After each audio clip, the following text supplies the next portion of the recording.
back what? Audio loop back. Nobody's even looping it back anymore. What? What are you talking about? Nobody's even doing it. Okay. I think we're good right there. Okay. So we're back. We are back. We're back. And I have got such stories to tell you about today. So we're going to have a nice talking to. If you guys are looking for that. Oh, what? Dude. Where'd these dabs come from? Orange creamsicle batter. Orange creamsicle batter. Oh, dude, no. Dude went into my fucking dabs, man. Oh my god. I told him not to do that. What the fuck, dude? You smoked my fucking dabs? Holy shit, man. What the fuck? That's kind of fucked up, man. I guess he kind of left me some extra. He took some of mine and he left extra. Well, I might steal your diamonds, but I'll bring you back some gold. Here we go. Okay. All right. So, who's dropping digits for me? Old school. Where's my mouse pad? Where's my mouse pad, man?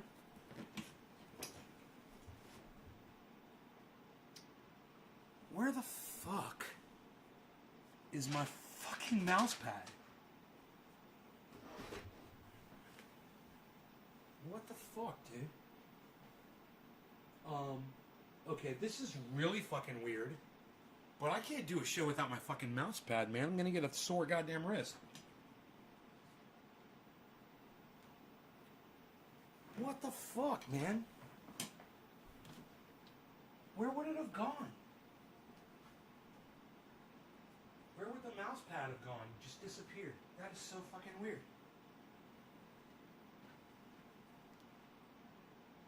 Holy shit. How did that happen? What the fuck, dude?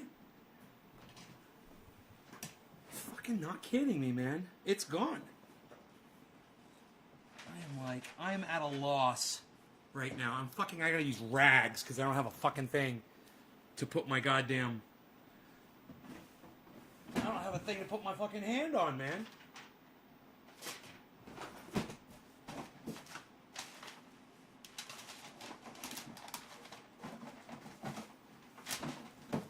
Looking everywhere, man. I don't see it anywhere.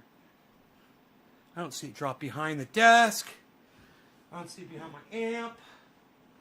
I don't see it behind the couch. Oh, motherfucker. Dude, how did that just fucking disappear, man? I better just text him and be like, dude, where's my fucking mouse? Where's my mouse pad at?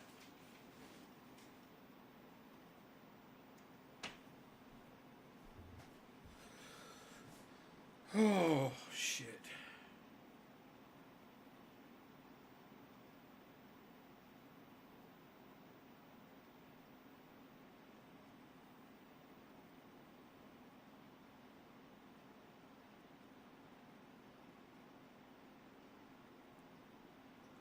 Huh. Fucking A, man. Gone. It's just fucking gone.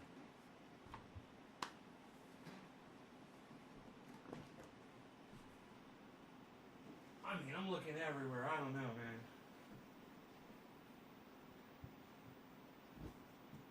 Look at these toys here. Maybe it got thrown into Rogi's toy bin or something, but nope. Nothing.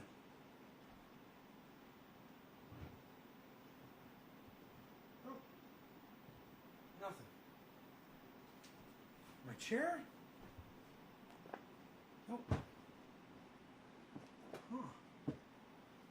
Well, what the fuck?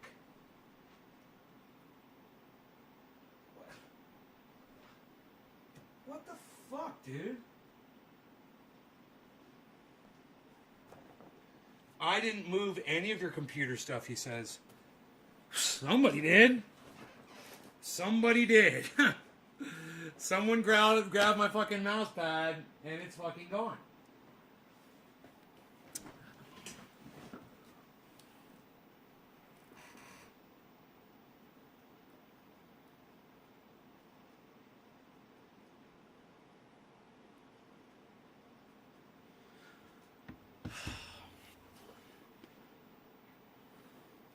Unbelievable, man. Unbelievable. What's up, Nay? Cheers. Have a great day. Hey, Rich Ryan Shaston. I don't know who you are, but do me a favor. All right, do me 2 favors. Number 1, don't tell me what kind of a day to have, and number 2, don't come in here and say goodbye to me. When you're telling someone to have a great day, you're saying goodbye. Don't come in and say goodbye. Okay? Number 1, and number 2, don't tell what kind of a day to have. I'm not having a fucking great day, and you're not going to be able to change that by your words. So it's really obnoxious to tell someone what kind of a day to have. Just so you know, if you're the kind of person that says, hey, have a nice day, and no one's told you to stop saying that shit, your friends are douchebags. Just like you are. You didn't mean it like that. Well, you fucking said it like that, bro. You fucking said it like that. You told me what kind of a fucking day to have, and you told me, and you told me fucking you told me to fucking what to do, and you told me what kind of a day to fucking have. You know, but you know what? I appreciate your apology. You should realize that you know the way you talk, fucking that's communication, man. You never tell someone have a nice day, have a great day, whatever. Come in and say, yo, Nay, let's get high, man. What's going on? Yeah, like Jake just did. But I appreciate your apology. I do. I am mad as hornets. I'm not here to troll you people at all. I want you to know that. I'm not here to block you. I'm not here to trick you into saying something's going to piss me off and then so I can block you. I want you to know that. I'm just fucking mad. Okay, I'm fucking mad. That's all. I'm fucking mad. It's not your fault. And I'm not going to take it out on you guys. I got to scream. I got to get it out. I got to smoke a little bit. He did say, he didn't know his girlfriend smoked my dabs. She literally went right into my desk and went into some shit, opened it up, and he saw that, and he came back and he gave me more of what she took. He gave me more of his. I'm going to smoke his first because she definitely tore into mine. You know, but okay, all right. You know, it's just par for the course today, man. It's been that fucking day.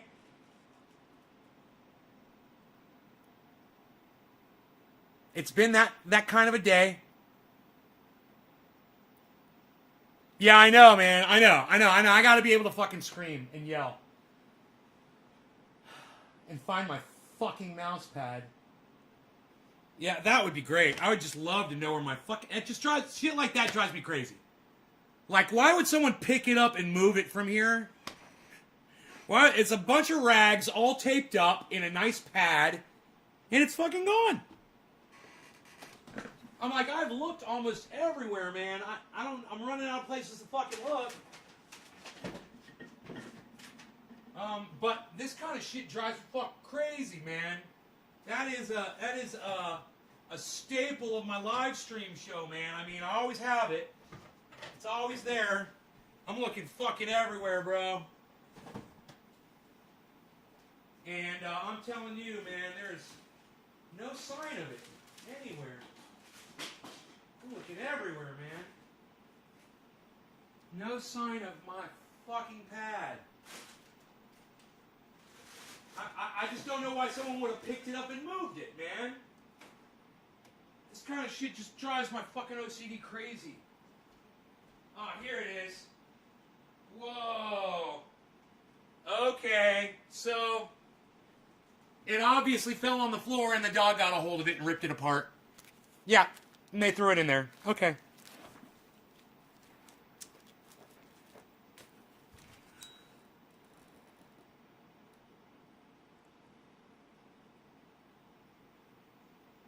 Fuck.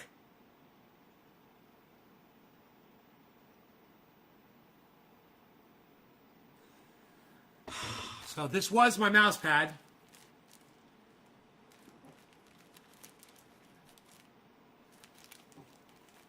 But it obviously got knocked on the floor, and Rogie got a hold of it.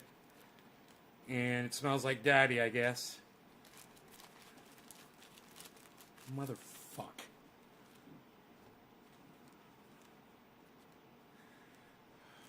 Dude.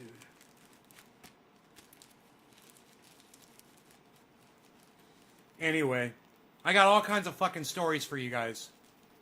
So, hang on to your hats. The first one is this. I got out of, let me get some tape to fix this. I got out of, Orlando, you know? Went to the airport. And, this is a really aggravating story, man. I haven't told anyone yet, but you guys are the first to hear this. And I'll go through it as quick as I can. So I get to the airport, and I go to check in. I drop off my car, no problem. Get to the kiosk there, no problem, you know. And I type in my code for my tickets at the kiosk, and it says no record. So I grab one of the ladies that works there, and I show her. I was like, it says that put your key in there. It wants some. She's like, let me see your ticket. Let me see your phone. And I showed it to her, and she goes, you're here on the wrong day. And I'm thinking in my mind, I'm not here on the wrong day.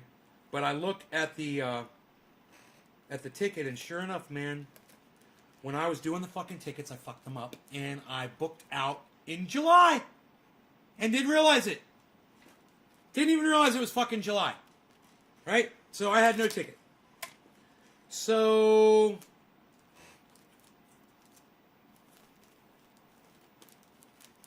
I got a nice new mouse pad now. I think this will work. I'll put a little bit more tape on it, finish it off.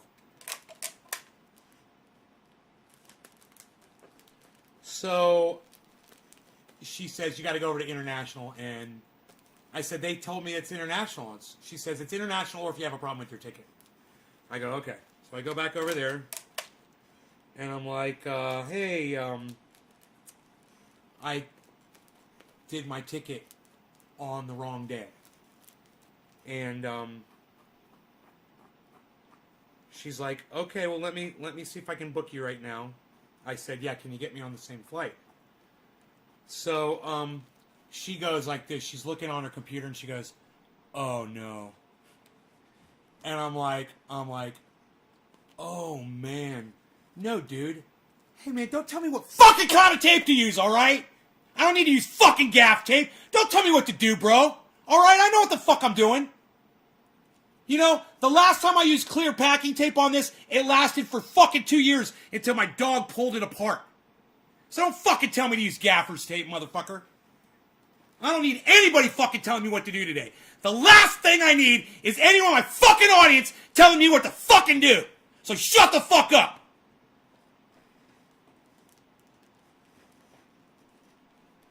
Gaffer's tape. I got your fucking gaffer's tape right here, motherfucker.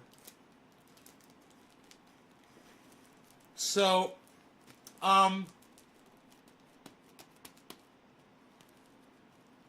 she makes this groan sound, and I go, I'm just like, oh man, I'm not going to get on the flight. They don't have one. It's totally packed. I just thought it was a audio video guy's best friend. Dude, if I wanted this to have stupid looking black tape all over it, I'd go get stupid looking black tape and put it all over it. I want it to look nice, okay? Thanks for the advice.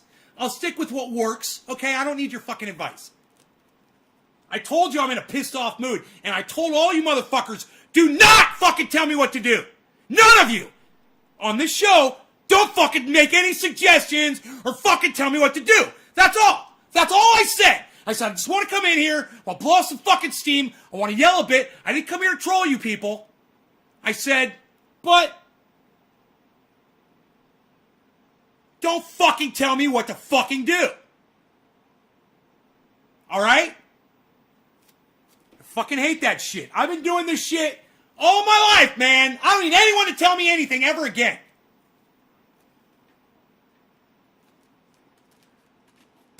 God damn, I should have used gaffer's tape on this. It probably would have worked better. Dude, I'm told you, I'm not mad at you. I'm just fucking mad. If you get in my way, you're going to get sprayed. Drops volume by 60%. Let's loving it. Ah, I love it. Thanks, buddy. Listen to me. So she makes this noise, and I go, what? And she says, I've got you a flight. She says, but it's $800 more. And I said, okay. Okay. Bend me over. Fuck me up my ass. Right? Don't kiss me goodnight. And, fuck you too. American Airlines. Suck my dick!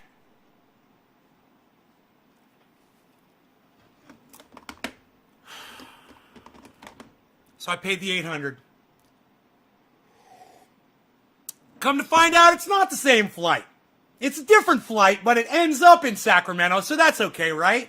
This one goes to fucking Texas instead of Phoenix. It's about a half hour out of the way.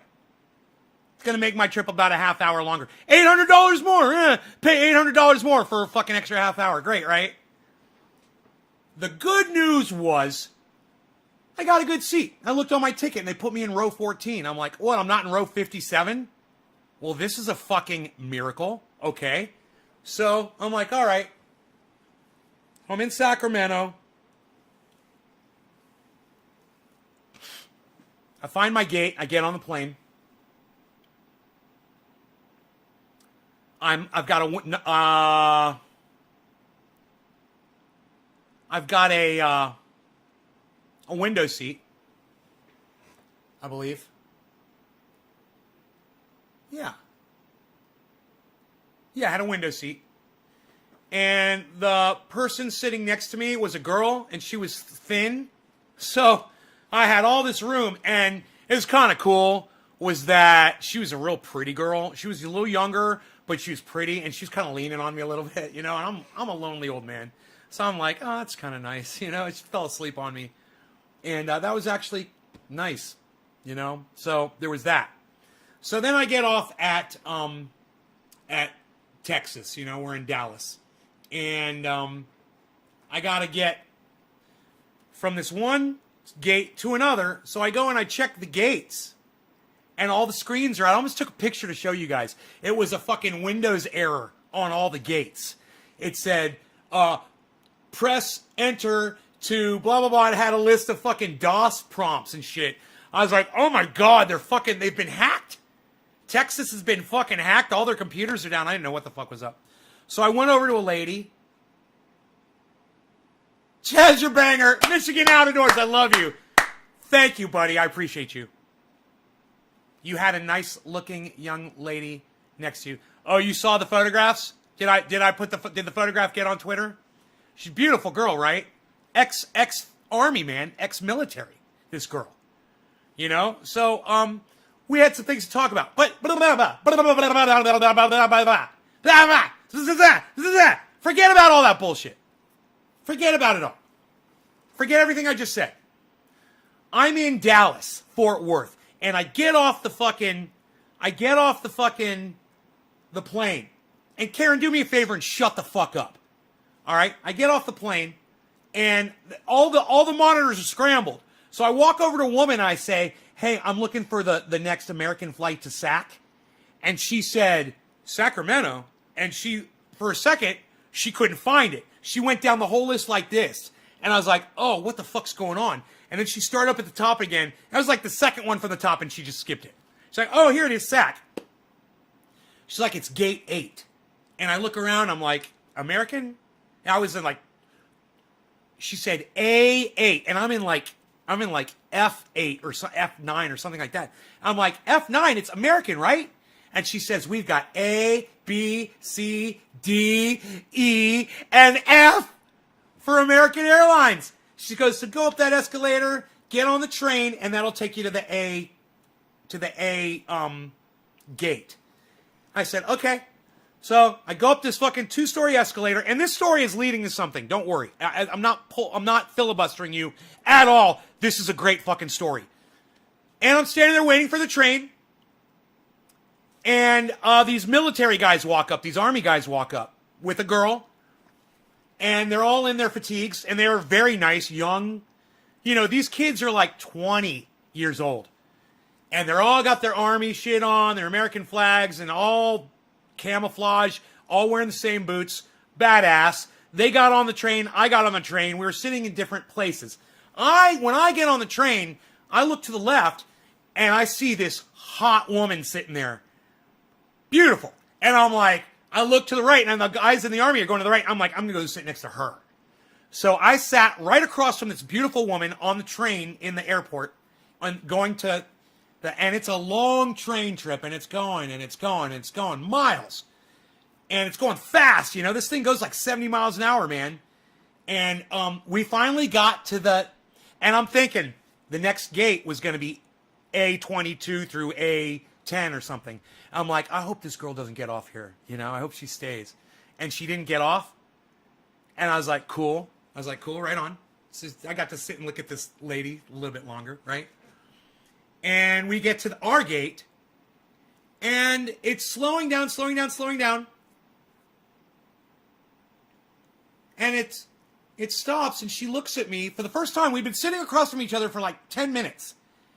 Maybe 7 minutes or something like that. And she looks at me, and she pulls out some hand sanitizer. She goes, would you like some hand sanitizer? It's also a skin softener. I said, no, thank you. I said, I appreciate it, though.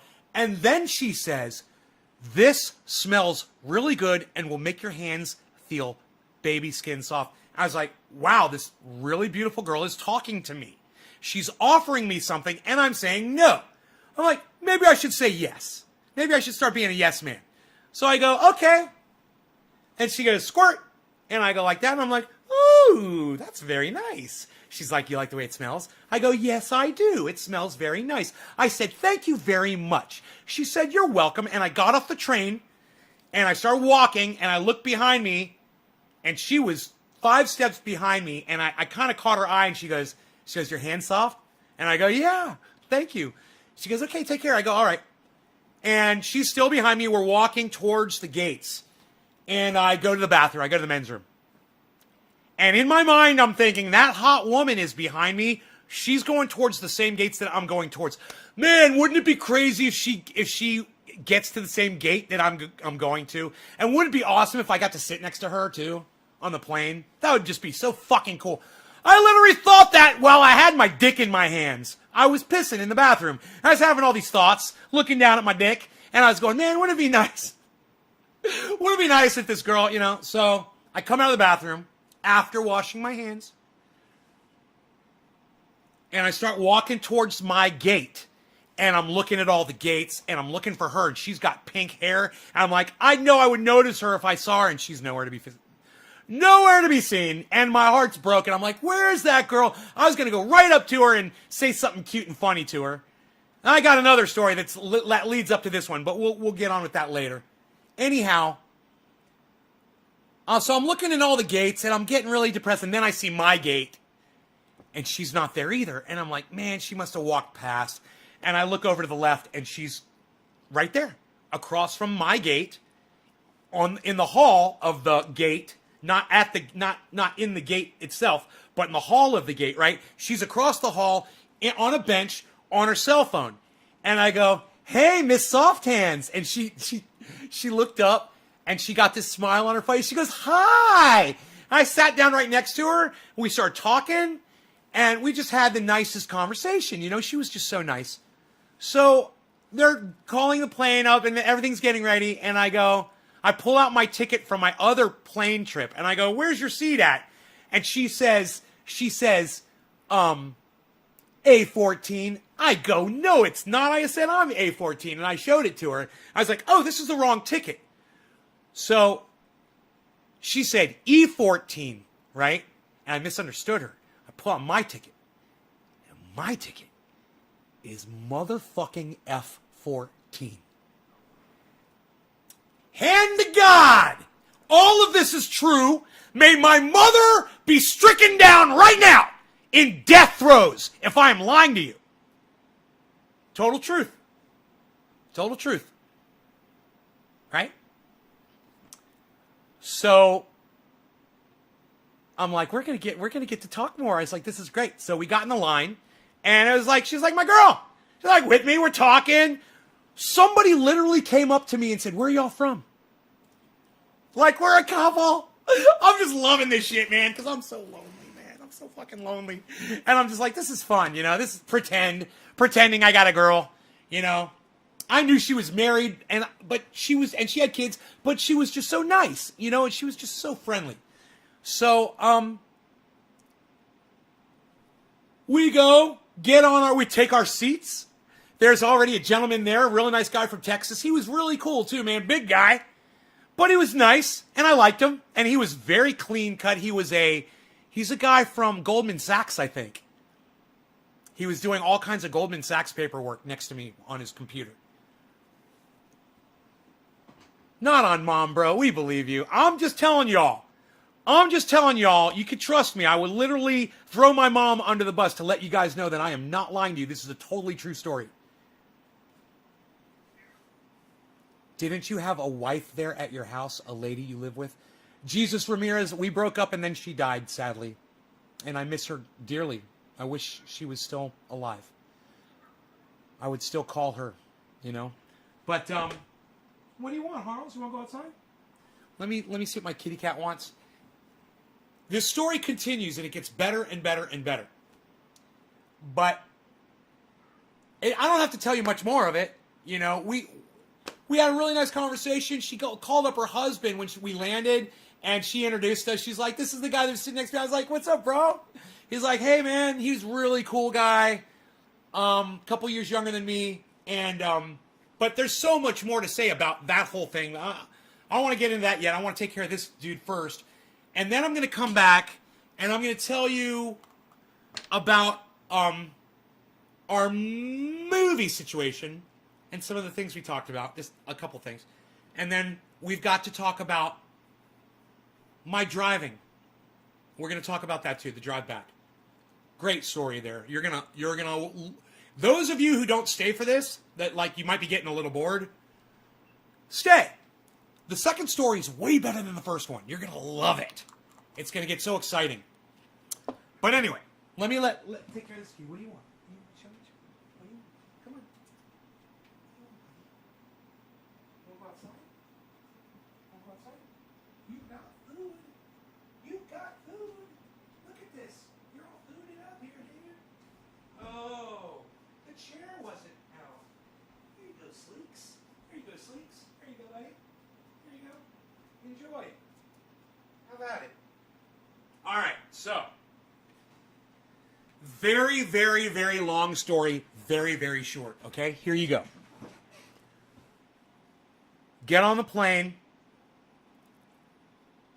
There's an old lady two rows back. This young woman with a baby comes. This woman is sitting in the aisle seat. And this woman has the middle seat with the baby.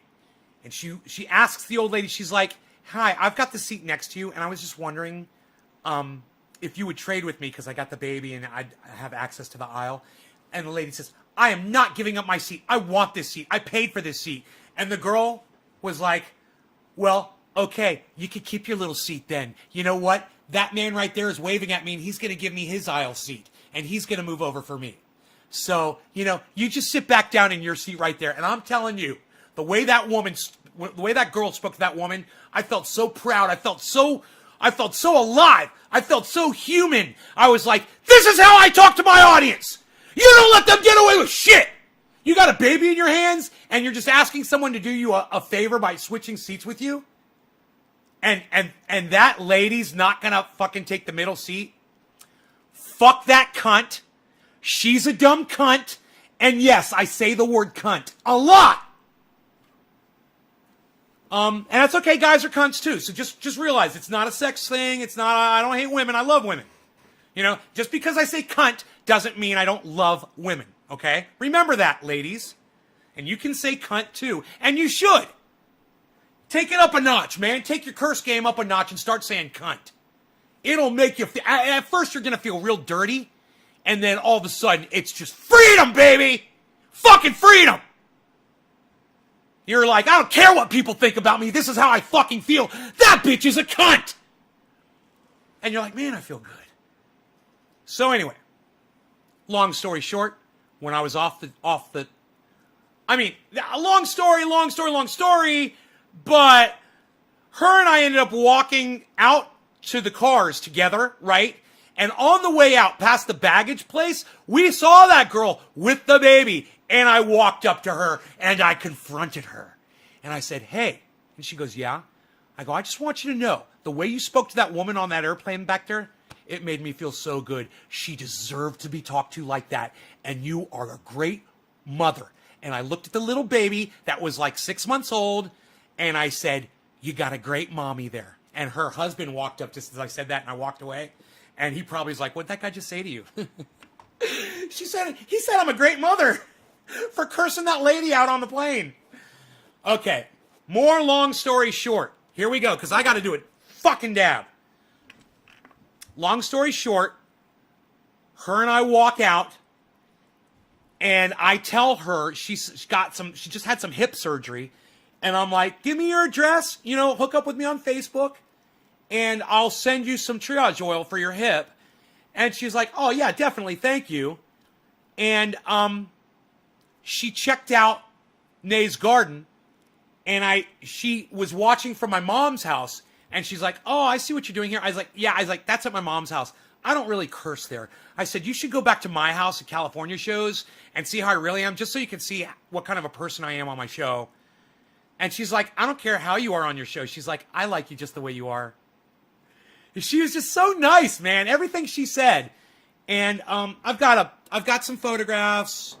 And she said that she was going to text me the photographs that she took too. But I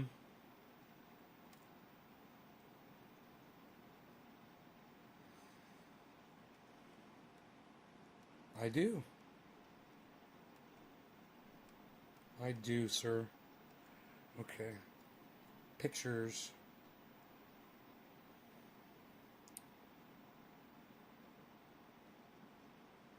Oh, she's so cute. Look at this woman.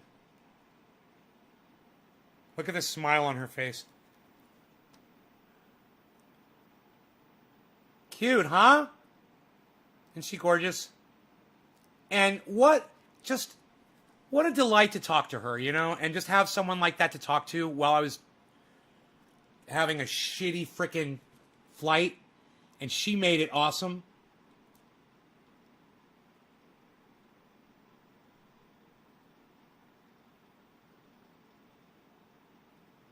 She had me amped up. No, she didn't have me amped up at all, bro. I haven't even got to that part of the story yet. You don't even know why I'm fired up. You guys have no idea why I'm fired up. This was us after we got off the plane.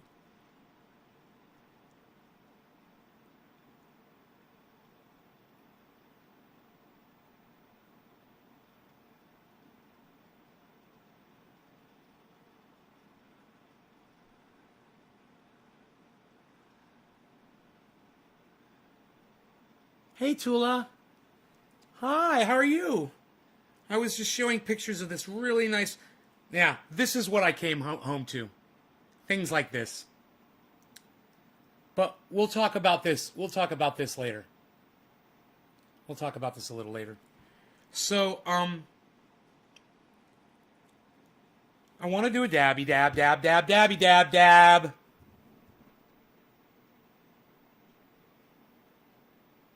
I'm going to try my buddy's dabs here. I will let you know if they're any good. And what I'm trying to say is...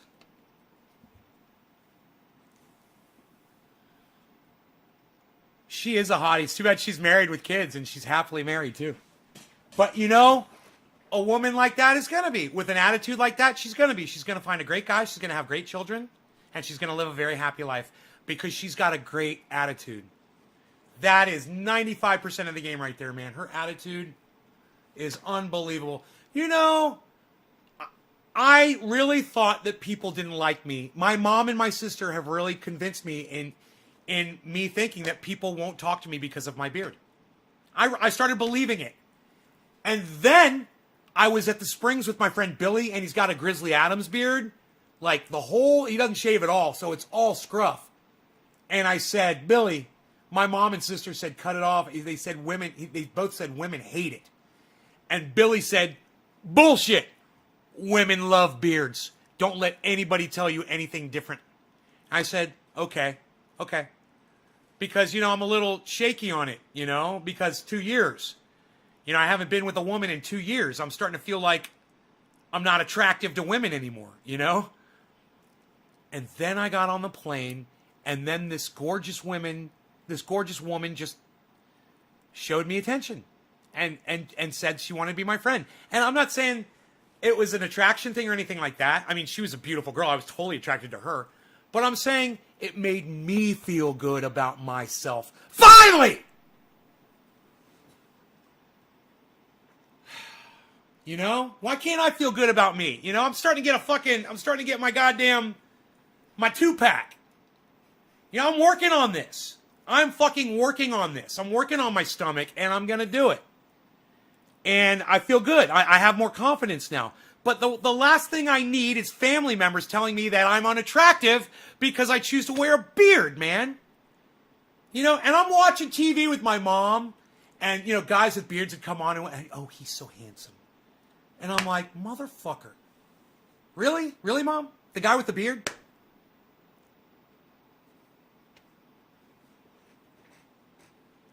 So, hey, Chantel, I haven't seen you in a while. Well, I don't... Thank you, Debbie. Aw, thank you, ladies.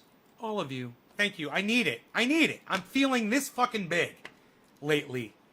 And I'm telling you, getting on the plane with that woman was the best experience of my fucking life. I needed that right now. But the story gets so horrible. And I know some of you are wondering why I'm so angry. And I'm going to get to it, man. I got to do this fucking dab. And this story gets really wild, man. You guys are just going to be like, whoa. This is going to be like a fucking 2-hour epic show, man. And you guys are going to be so glad that you stayed. Those of you who leave my show for no other reason because you're bored, good. Go fuck yourselves. You're going to miss the best fucking shit. Go fuck yourselves. I don't care. If you're bored right now, go fuck yourself. I don't need you here. I'll tell this story to one person. I'll call my mom and tell her the whole fucking story. It's an amazing story. I just want to tell the story to somebody. I don't need a whole bunch of people here. So, okay, a couple people left. Anybody else? Anybody else want to leave because I'm offending you? Go ahead, leave. Miss the fucking great part of the story. Miss the exciting fucking R-rated part of this fucking story. Miss it. Go ahead. Miss it. I'm the guy you're wondering about. I'm not being that guy, the PG guy. PG guy everybody likes. No, I'm being that R guy. You don't know if you like him or not. You don't know what he's going to do next. But there's something about that guy. Kind of draws you to him. That's one of my favorite fucking lines, man, in a movie. Don't be the PG guy, man. Be the R-rated guy. Be the guy everybody's asking questions about. Be the man of mystery. Love the twinkle in your eyes when you looked at your mom and dad. Oh, yeah, of course. 1 minute. I'm on it.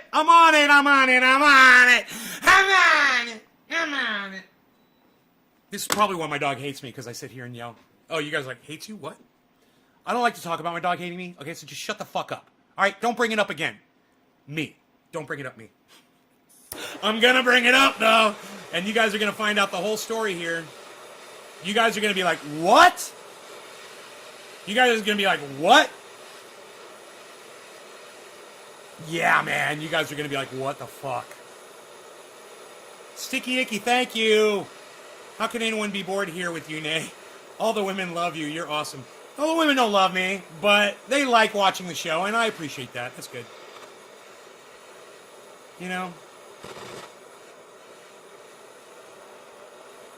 What's up, man? Haven't been on in a while. Guess I got on at the perfect time. Jay Wood! Man, I hope Jay Hood shows up. We got Jay Hood and Jay Wood at the same time. That would be great. Jay Wouldn't or Jay Wood. Procom 32, kapow! What's up, son? We're just about to go kapow to the brain Insane in the membrane. Insane in the brain. Insane in the membrane. Insane in the brain. All right. All right, I'm going to hit this one hot. I deserve it. I earned it. I earned a nice hot dab. No law regarding cannabis. Cannabisism, tisms for all. Who dropped me my first digit today? I'm going to go all the way to the top. Nick Brown. Nick Brown, this is for you. Bottom of the hour. Cheers.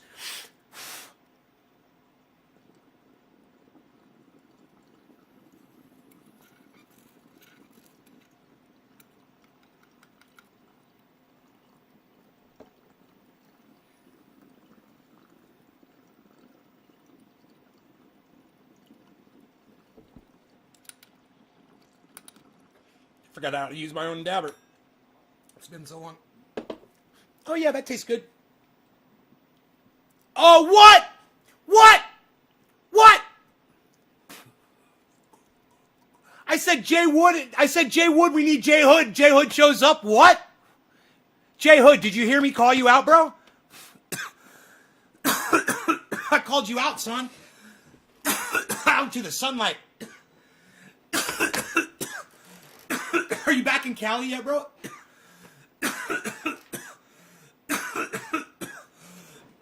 Hey, we got a focusing cam, guys. Dab sweats in California.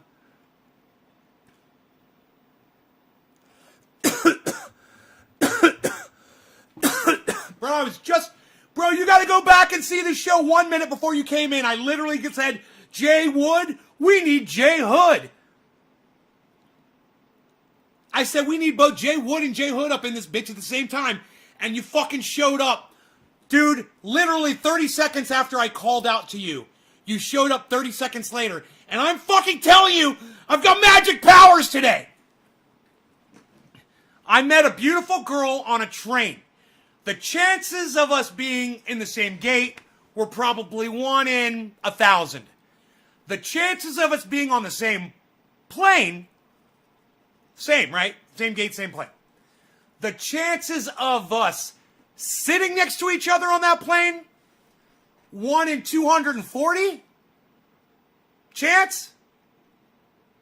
So I had a 1 in 1,000. At least there were 1,000 people at those gates. You know, I don't know how many. Wait, let's. Okay, Google. How many people does Dallas-Fort Worth International Airport service hourly? Here it is. Dallas-Fort Worth International Airport. Okay, Google. How many people go through Dallas-Fort Worth every day? 328 people. Here's a summary from the business journals. If you do the math, Dallas-Fort Worth added an average of 328 That's not it. people Google, every day. stop. Okay, Google. How many people use Dallas-Fort Worth Airport every day? 1850 flights. According to less than B greater than DFW Airport, less than B greater than. Dallas-Fort Worth International Airport is the world's 4th busiest airport, offering nearly 1850 flights per day and serving 64 million passengers a year.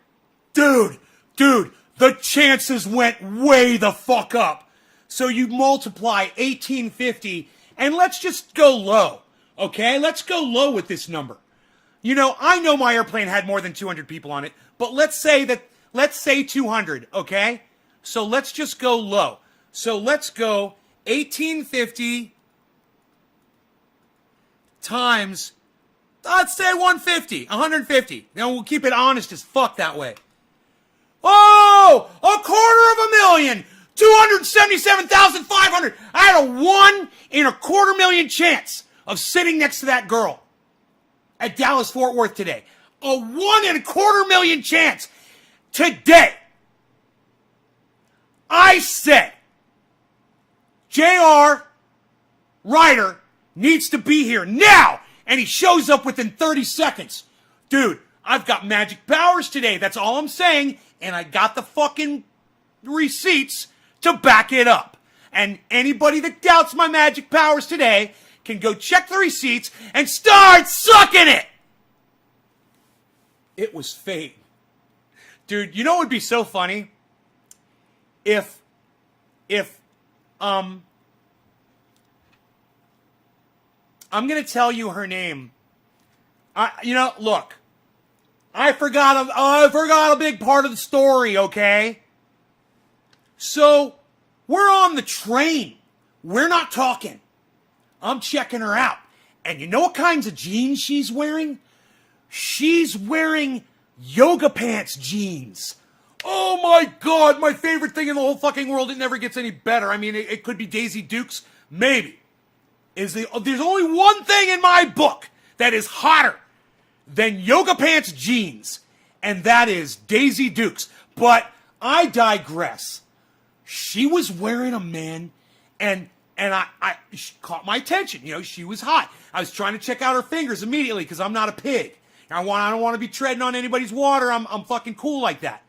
And I saw one of her hands, and she had a diamond ring on it. It was a tiny little diamond, and I didn't know what I was looking at. I was confused. I was blinded by her fucking awesomeness, right?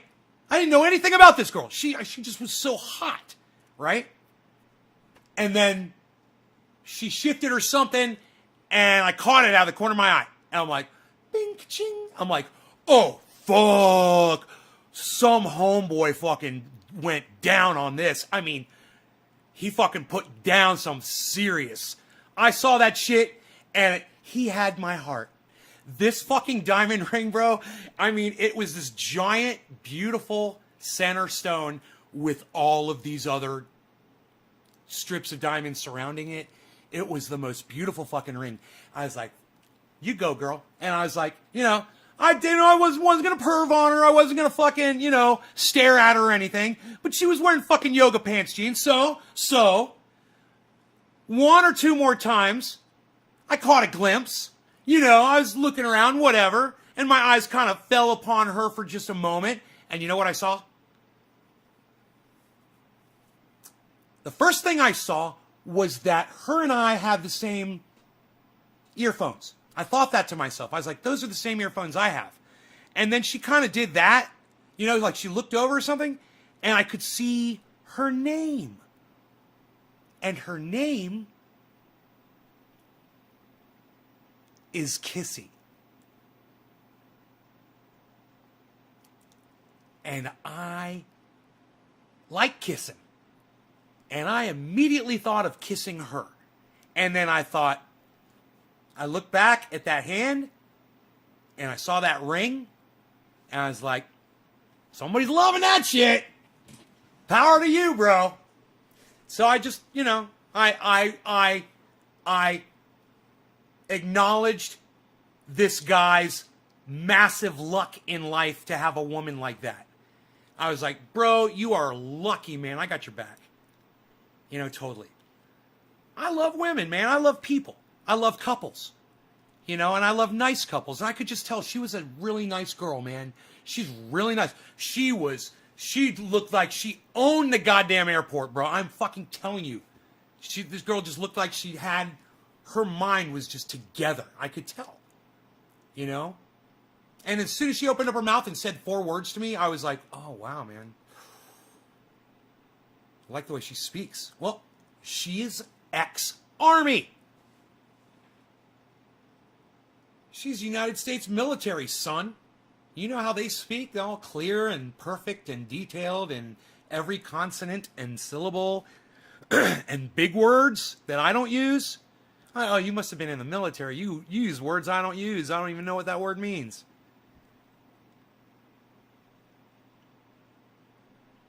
The best ones are taken. And that's the way it should be. And that's the way it should be. The best ones should be taken by great guys that deserve it. And that makes me happy. I'm at that point in my life where I'm like, yeah, man, I just, I'm happy for everybody. If I can't have my own relationship and be happy in that, I could be happy for everybody else, and not be jealous, but instead sharing their happiness and their joy.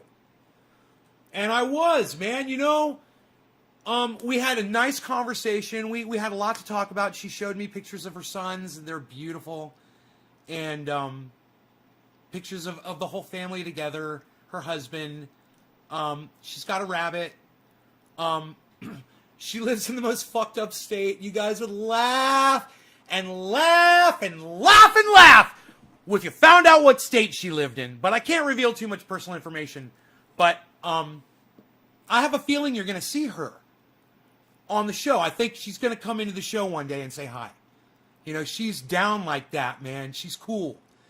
And, you know, maybe when she gets home, she's chilling with her husband, they'll pop in and they'll say hi. And I would fucking love that, man, because I really needed to meet someone like that. She put so much more confidence in me. And I was losing everything, man. I was just falling apart because I was just trying to keep my friends together when I was back in Florida, man. I was just trying to juggle everybody and try to just give as much love to everybody as I possibly could while I was there. And it was I was drained, man. You know, when my buddy, man, he was playing, he's the best musician in fucking Florida. He's the best musician in Florida. He was playing live, and I couldn't even go see him, man. I was just so fucking tired, man. Emotionally. You know, physically, I'm fine, man. But emotionally, man, I just, oh, God, I just had to go to sleep, man. You know? I had just learned so much. I had talked to so many people. And my brain was just overloaded. And all I wanted to do was drive out there and see him, man. I was like, I can't do it, man. I fucking can't do it. I wish I had somebody with me. You know, if I had somebody with me, we could have gone together. I would have been motivated. We could have made plans. I could have been motivated to go. Okay, so I did my dab. Now, are you guys ready for the story that I told you guys about? There's 2 stories. I promised you guys if you stayed, I told you it's going to be like a 2-hour episode and that you guys would be thankful for staying. And I don't ever jack you guys around like this. I don't ever string you in and keep you in and whatever. I got better fucking stories coming and you guys are just going to be like, that's fucked up, bro. You're going to be like, that's fucked up. So, got in my car, found my truck out in the parking lot. I knew exactly where it was. I triangulated that bitch. You know, when I parked my truck, I looked at the fucking tower, Sacramento air control tower. It's the big, ugliest fucking thing you've ever seen in your entire life. It looks like a penis coming out of the ground. And it looks like an evil penis that wants to hurt you. It's disgusting. It's the most disgusting phallic symbol I've ever seen in my entire life. Look it up. Sacramento International Airport tower. It's a UFO sitting on top of a fucking a shaft. It's what it is, man. And you know it's gonna fucking hurt. You see the fucking head of that dick coming, that bitch is gonna hurt. Oh man, you know, is it even gonna be able to be pulled out? I don't know. It's got barbs on it. I spot that thing. I look at my fucking light pole over here. I got a light pole behind me. I'm looking at the parking lot. The airport's over there. I'm right here. I know exactly where I'm at. I'm all fucking happy. I go right to my fucking truck, man, and I'm like, I fucking, dude, I'm telling you, I am pumped. I'm getting in my truck, and I'm gonna go home and see bees. I fucking can't wait, man. I could just barely stop myself from tuning into the fucking camera and checking in on the bees. You know, wanted to check in on the bees, but I didn't. I had some restraint, and I was like, I'm gonna be there soon. So turned on the GPS and started heading home. And there's a little bit of traffic, a little bit of congestion. It's Tuesday, right? I get through some of that shit. Now remember, I'm $800 down, guys. I'm thinking about crypto the whole time, right? I bought Bitcoin on the fucking plane. I taught her about Bitcoin, and I was like, I'm buying some. Boom, I just bought some. It was at like fucking 40 fucking 5 or... it was like 47 or 45. Her husband just bought some at 43. And I was like, tell him he's going to feel good because I just bought some at 45. She texts him. He's like, you just bought it at 45. You did better. My husband's better than this loser on the plane. So I get out. We're on the highway. I'm on the highway. We're me and all my personalities, right? And I get behind this fucking Dodge. I mean, at first it's a truck just like mine. And he's moving. He's doing like 82. I wasn't even looking. I didn't give a fuck. I'm looking for cops. I wasn't looking, checking at my speedometer. You know? So he's doing like 82 miles an hour. Traffic sits at 70 mile an hour zone. We're going 82. Right? Nobody's fucking passing us. Nobody, bro. We were just, people are cool out here, man. They're coming home from work, man. Everybody's just driving, little over the speed limit, on cruise control, and we're just zip, zip, zip, zip, zip, zip. And then this fucking semi decides to fucking pull out. He's in front, right? Guy fucking separates us and starts doing the fucking side-by-side shit. I'm like, really, man, is that what you're going to do? Because I'm not tailgating. I'm being cool. I'm car lengths back. What's up, Billy? 0.10% less than you at the same time. Right? Right? Who knows, bro? I got it at 40. I think I bought it at 45, and I think he bought it his at 43. I think. I don't think that's 10%. That's not 10%. Maybe it is. No, I don't know. I can't think. Anyway, story. Truck moves over. I catch back up to the Chevy, right? And we go. And this guy's fucking moving. It's fucking great. And then he gets off. And so I'm like, I'm looking, you know. And I slow down. Because I ain't going to take a ticket. No way, man. I was already pissed off about the $800. So I already got my fucking speeding ticket, right? So I pull into the slow lane, and I'm doing 79 miles an hour. And a fucking Dodge goes by me. A Dodge full size. 89 miles an hour this motherfucker's going. I'm like, hey, bro, what's up? So I'm like, I got you, son. I got you. I got your back, bro. I got your back, bro. Ain't anybody can see your fucking license plate, bro. I got you. We're moving. And he's going in and out and in and out. I'm fucking right with him, man, you know? Whip, whip, whip, whip. Rocking it. Beautiful drive, right? Then he gets off, and I only got one exit to go. So I got to pass a fucking water truck. This motherfucker starts speeding up on me. Like a Culligan waterman? I'm like, what are you fucking doing? Why are you doing this? Come to find out, this is what really got me fucking mad as fuck. As I'm passing the water truck, my truck, and I've never done this before, I just never had the need to do it before. My truck has a governor set at 99 miles an hour. So I'm calling fucking Diesel Freak. Diesel Freak, calling up the Diesel Freak. Light it up with Diesel Freak, son. I'm calling up fucking Diesel Freak, and I'm gonna get that motherfucker removed. Fuck that shit. That shit could have killed me today, man. I needed 115 at least to do what I was doing. You know, I got up to 99 miles an hour, my truck does that. I'm like, really? So, and I get over into the fucking, you know, into the paint, as my friend Jay Hood likes to say. And I get whomp on the brake, get to the fucking stop sign, and I'm sitting there at a dead stop because a fucking semi is coming at me at 80 miles an hour in a 45. And I'm like, it's a good thing I decided to stop or I'd be dead right now. Aren't stop signs great? This motherfucker didn't give a fuck. Like, I could have fallen asleep at the wheel. I could have had a heart attack. I could have dropped a cigarette ash on the floor and been distracted, been on my cell phone or whatever. And that motherfucker was hoping I was going to run that stop sign so he could fucking kill me. So that fucking pissed me off.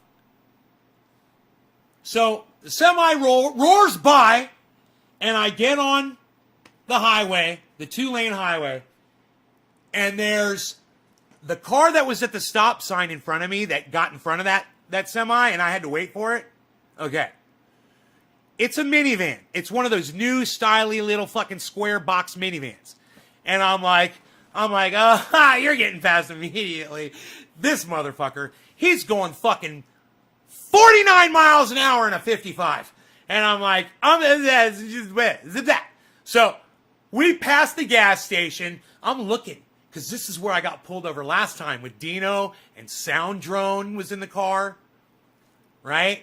And we got pulled the fuck over by the police out there. I got a big old fat ticket. And Sound Drone had a big old case of joints, and he showed the police officer. He said, "You guys smoking?" And Sound Drone pulled out his thing and held it up. He goes, "No, you smell that, bro." And it was true. Sound Drone's joints smelled stronger than the doobie that we had just smoked in the fucking car. And we did just smoke a doobie in the car. Luckily, I made them roll the windows down a little bit. They didn't want to. And I made them roll the windows down a little bit. I'm so glad we did. That's another, I'm going on the side here. Fuck all that shit. This is the same place. So I'm looking. And I'm like, I don't see no cop. My buddy Dave from high school, he used to say, no cop, no stop. Whip, whip. Probably double yellow. I don't know. I don't fucking care.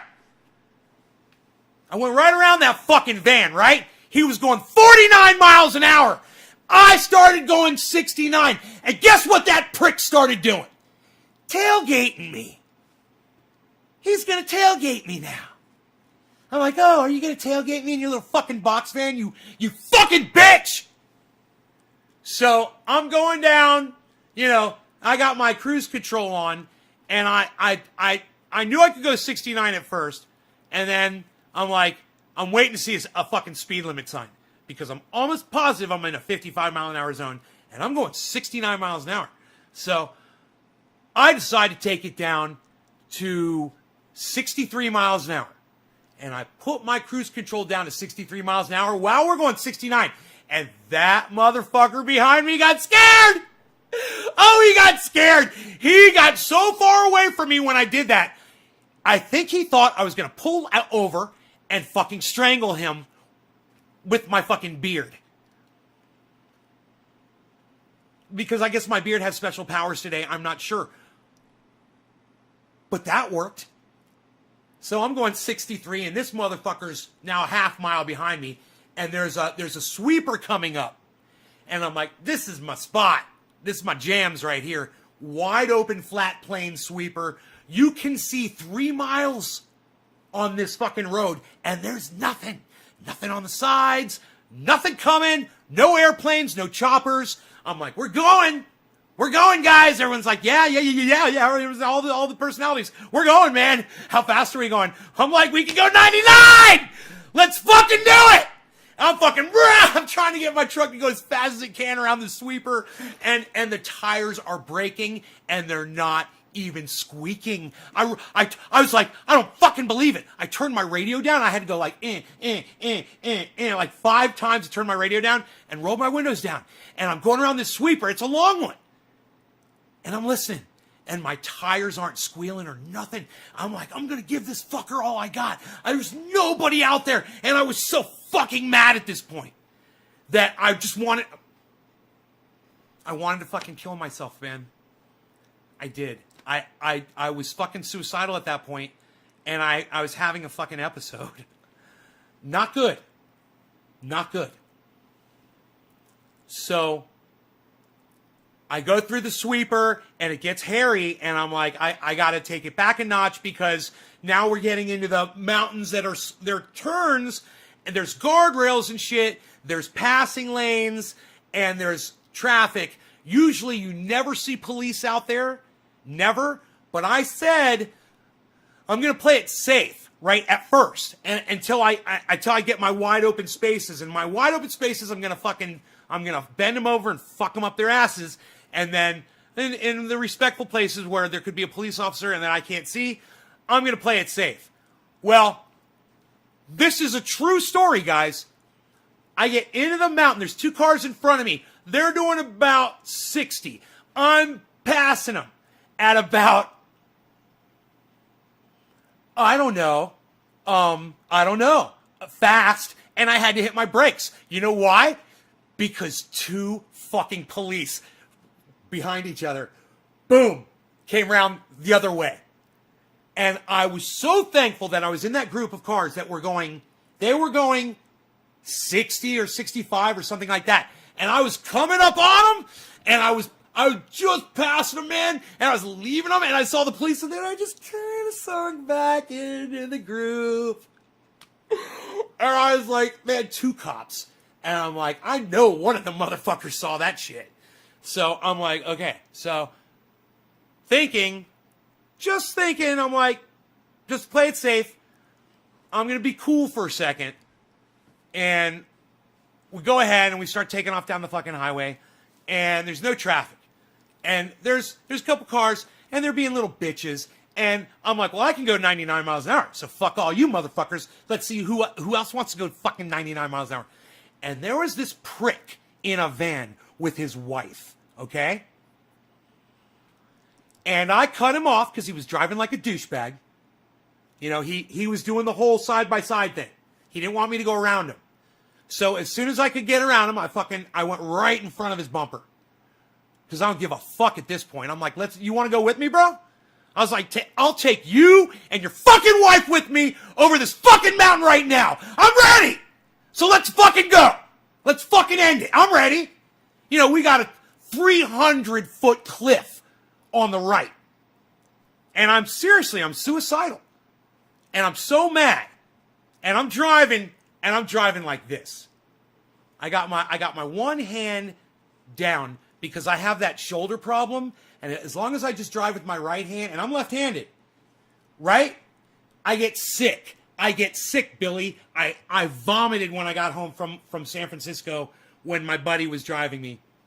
But I digress. We'll talk about that another time. Let me get on with the story because it's long, and I got to get through it. He's got his wife in the car. And I'm thinking, because I'm always thinking, I'm like, let's see, because I know he's mad now after what I did to him. And he was already being a prick to me by not letting me pass. He was already being a prick to me. And I was not tailgating. I never fucking tailgate. Ever. So you never have an excuse to be a dick to me just because you see me coming up fast. Then I stop at that 2-second following distance and I keep it cool. And I give you your time and you take your fucking time. I never press anybody. But people are fucking narcissistic fucking cunt douchebags. Right? And this motherfucking prick was too. So, you know, I let him know. And I said, you can fucking put your wife at risk. And let's see if she starts fucking screaming at you. So I go 99. And this motherfucker in a minivan, a little maroon, kind of like the color of my guitar pick, like a Chrysler, maybe, I don't know what make it was. I really don't know what the fuck it was. I don't know what the fuck it was. I have no idea. It was a minivan. He tries to catch me. So I slow down a little bit. Because I'm going 99 miles an hour. And I'm like, I'll slow down to about 82 or so. You know, because this motherfucker wants to play. And I'm not going to run from him. I'm going to fuck with him. So I slow down. He's starting to catch up. And I know his wife's getting nervous. And she's probably going, honey, what are you doing? Just let it go. I know it. I know how wives are. I know how girlfriends are. I know this is going on in the car behind me. And it gets dangerous in front of us. There's some road work. There's cars. There's a little congestion. And then there's S-turns coming up. And I fucking punch it. Right when he thinks he's catching me. He's about an eighth of a mile behind me. And I fucking go through this traffic, whip. And then I hit the fucking S-turns and I'm 99 miles an hour again. And I'm going, wow, wow, wow. And I'm literally just fucking hanging on both hands. And I'm going, wow. And I'm like, fuck it, I don't give a fuck. Let's see what this motherfucker does. And all of a sudden, there's a semi and a fucking somebody pulling a goddamn long trailer. An enclosed trailer. Like a big one, like a race car trailer. You know, like a, what do you call those things? A adult toy trailer, right? Big one. Like there could have been a bus in this motherfucker. It was like an 18-wheeler looking motherfucker. It wasn't that big, but it seemed that long, but it wasn't an 18-wheeler. But there was an 18-wheeler to his right, right? He's behind the semi, and as I'm coming up at 99 miles an hour, he decides to fucking get over. No turn signal. Toy hauler, right. No turn signal.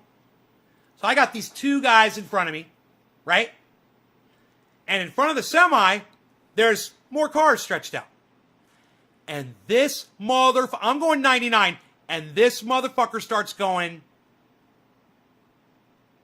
35 miles an hour. Up the hill. We're driving up a mountain.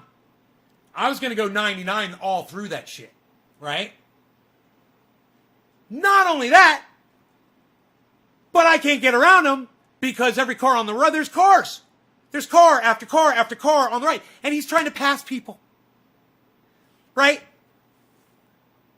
He passes whatever. He gets around them. And it's single lane. And it's S-turns. I can't fucking pass him. And it's him and me and the fucking semi, right? 2 cars back. And guess who's behind the semi? Red minivan. Way back there. And I'm laughing. Right? I'm just laughing my ass off. Because we're all going 35 miles an hour. And I'm up near the front. And this guy, there's a sign that comes up. And I pull up behind him and I look at his license. I had to violate my two second rule for just a second. Because I thought I saw a fucking Florida license plate that I recognized. And it was. I was like, I just fucking flew 3,000 fucking 100 miles away to get away from you fucking cunts. And you're right here in my goddamn hometown keeping me from getting to my goddamn house. I'm so fucking angry. Florida. Okay. S, and I look, and I'm like, well, there could be somebody coming around this turn really, really fast, but I don't give a fuck! So, never drive angry. Never drive angry. That's why it's always good to have your wife in the car to say, honey, stop. Stop it. Stop it, honey. I'm calling 911 on you, honey. I don't have one of those. I need that in my life. I need a throttle, man, to throttle me back.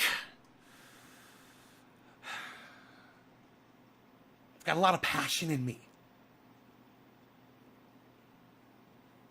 It doesn't stop here.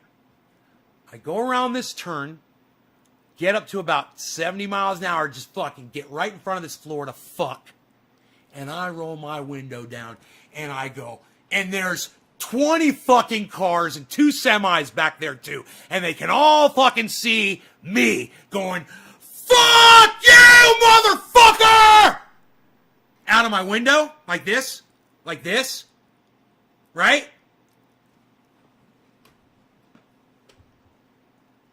And I punch it. And I look in my rearview mirror, And that cunt bitch that was driving that Florida toy hauler, he had 20 fucking cars behind him and refused to pull over.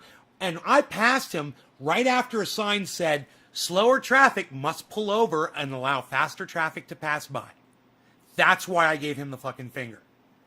And every other person that was behind that fucking cunt, even fucking minivan man, I guarantee you, cheered me a little bit and said, you get him, bro, you fucking get him. Because narcissistic cunts like that suck dick. And I wasn't in a hurry. I was just angry and I wanted to fucking die. I was a little confused. I was confused. I was a little mentally confused. I don't know what was going on. But I'm driving so fucking fast, right? That I'm trying to cheat the GPS. And I'm looking at it and I'm going, bullshit! We're going to be... They're way fucking faster than you're trying to fucking say we are. And I'm pushing it and pushing it. I'm pushing that fucking GPS and it keeps clicking down. Lower time, lower miles, lower time, lower miles. I got it down to 9 fucking minutes. I'm going to be home in 9 fucking minutes. I'm like, I'm flying! And then, it's your boy! What's up, son? Thank you, bro. Thank you. I knew you guys were going to like this story. Bad Bad Blue Jaw is trying to keep me honest. This next encounter is going, and there's 2 more encounters on the road before we even get to the next story.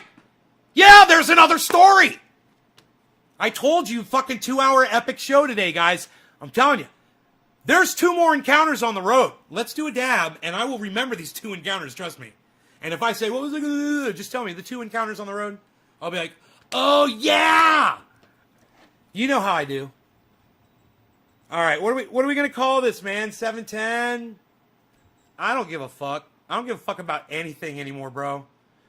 I don't give a fuck about anything anymore, man. Just wait until you hear the final story. It is... And look, people are leaving. Let me tell you something. You people that are leaving, you're going to miss the best story of all. It's got nothing to do with driving a vehicle.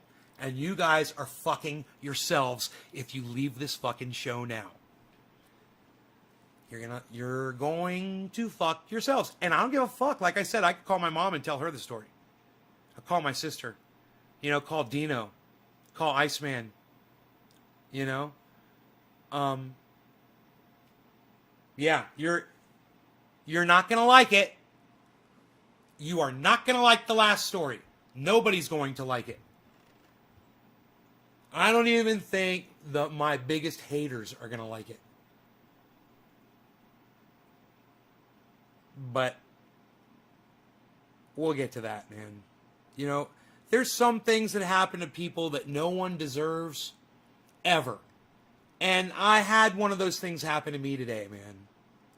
So we'll talk about it after this dab and after I tell you about my other 2 encounters on the road coming home today, okay? If you guys want to share this in social media, put it in a large group on White Vapor.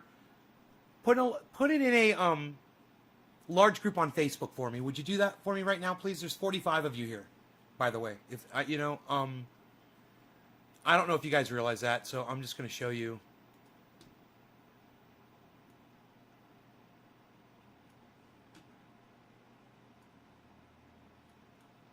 That's not bullshit.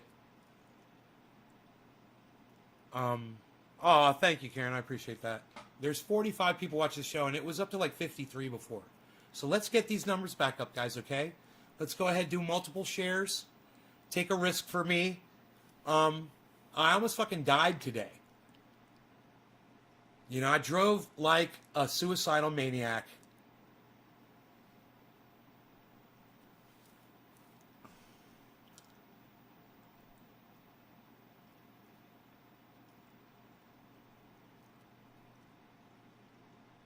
God, I don't even know if I had my seatbelt on.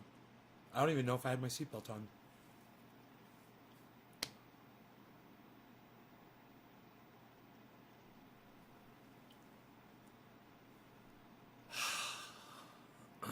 That's a little disturbing, man. All right, let's do this. I want something to drink, and I've got coffee right here. Oh, and it's so fucking good. It's everything it could be and more. I know, I'll call it Rearview Mirror, starring Eddie Vedder.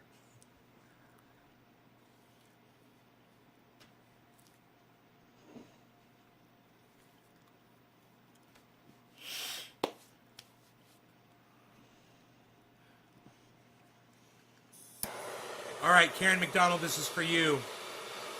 Thank you. Thank you for dropping digits, everybody.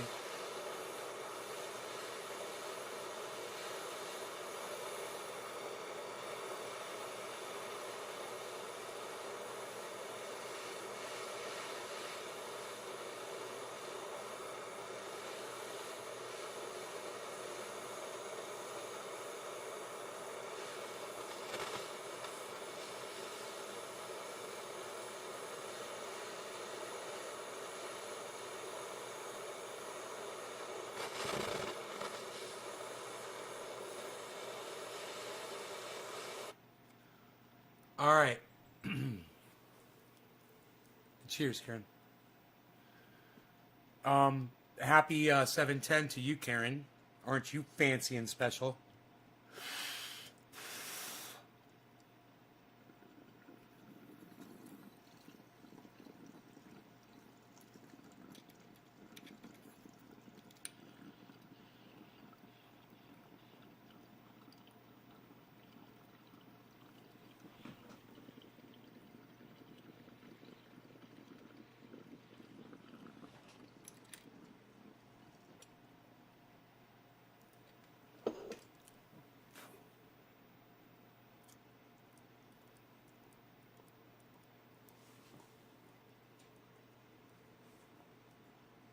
Tonka, but I'm home now, son. I can't believe people are leaving the show, man, before I finish the story. Hey, man, it's their loss. That's all I got to say about that. It's their loss. All right, here we go. So, 9 miles. Or 9 minutes. 9 minutes. Not 9 miles. 9 minutes, I think it was. And there's these two cars, side by side on the right, little 4-cylinders. And I'm coming up 75 miles an hour or so. And, you know, another narcissistic cunt decides to just pull out in front of me and start passing like this. You know, they're going like 60. And they're both going side by side now. And I'm just like, I'm behind this little tiny white fucking 4-cylinder, right? That's going like this. And I'm like, you are such a narcissistic fucking cunt bitch. You couldn't even look in your rear view mirror for 1 second, see someone was coming and wait 1 second to take your fucking, your 2-minute fucking pass? Are you fucking kidding me? It would have taken me all of 1 second to go past you. Literally. 1 second. Why are people such dumb cunts? So here I am going fucking, you know, by this time, who knows, 59, you know, and I'm just ready to fucking kill everybody in front of me, man. I'm so fucking angry. And I'm starting to think about the bumper on the front of my car and the winch. And I'm like, dude, I could just fuck somebody up right now. It's a deadly weapon on the front of this truck. And I will just kill some motherfuckers. They have no idea. People have no idea when they're in traffic that there's people like me out there. You know? I'm ready to go Charlie Manson on their ass. Seriously. And they have no idea that we're behind the wheel. And they're with their wives, or they're driving their kids, or their little doggy somewhere. And I'm ready to fucking literally, I don't care if I die or not at this point. I am ready to fucking kill somebody. And if they just had an idea that people like me were out on the road, maybe they would check their rearview mirror. Maybe they would pull over when they had fucking 20 cars behind them. And realize that car number 17, someone might get out of that car, pull your ass off the side of the road, and shoot you. You know? Stop driving like cunts, man. Get the fuck out of our way. There could be babies in car seats and shit. There could be. Then drive like it. Then drive like it. Then fucking drive like it. Be safe. Get the fuck out of my way. I'm not putting anybody at risk until they start driving like dumb cunts.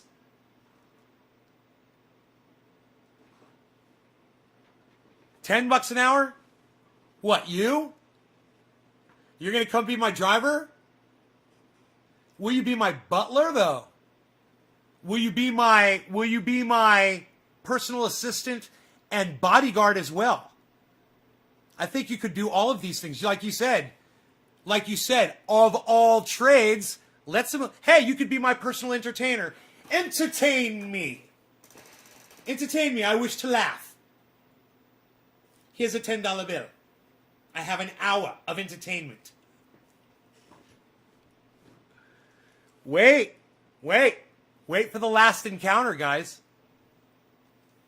There's another encounter on the road.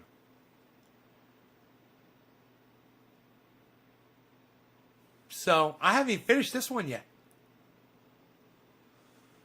So, this motherfucker starts to finally get around, and I cut this fucking cunt off too. Right in front of him. Just totally illegal move. Totally putting them at risk. Risking both cars behind me to just show them how angry motherfuckers can be on the road. And when there's somebody driving a fucking 2500 on the road, and you're fucking acting like a little dick in a 4-cylinder, you could literally die. I could be so crazy that I knock you off the road and your car tumbles down and you die and everyone in your car dies and I just keep on driving my merry way. And no one ever even find you down there. Not for years. And no whatever happened. You know, the sun would dry all the paint off your car. By the time anybody would ever get down there, the color of the paint would even be gone. That hit you. You know,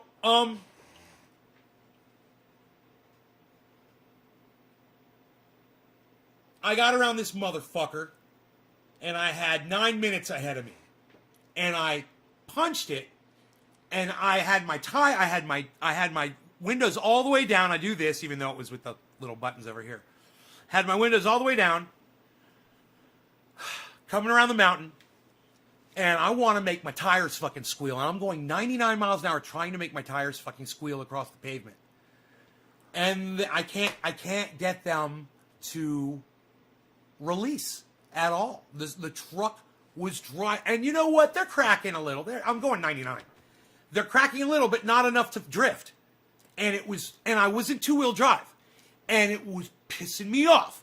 Because I wanted to push my car into fucking, into little bits of slides. And it just won't, man. Not at 99 miles an hour. It's not enough. And it pisses me off, man. So I get where I'm like, okay, a cop could come up this way, you know, I'll probably slow down. So I slow down, and I got to go through a roundabout. So I go from 75 miles an hour into a fucking 5-mile-an-hour roundabout, man. And I get out of that like a goddamn washing machine. And I start heading home, and I'm getting closer, right? And I can almost fucking smell the goddamn forest from there. And I'm getting closer, and then it happens. I'm getting ready to turn, and a car gets in front of me, to turn in front of me. And on the back of the car it says student driver.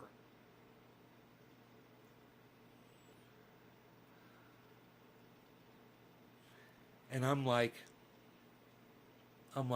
by this time I'm back like this again. And I'm like, oh, you're a student driver, are you? I'll fucking teach you how to drive! You should see what I just fucking did for the last 2 hours, motherfucker. Yeah. So, I'm behind this fucking student driver. I'm like, what can I fucking do that's illegal?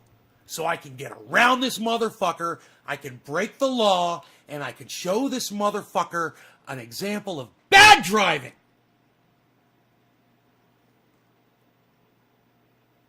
Oh, double yellow line? Perfect! Right? I'm coming up on a long stretch of single lane road where you're only going to have 2 opportunities the whole road to pass anyone, and it's a long road. And I'm thinking to myself,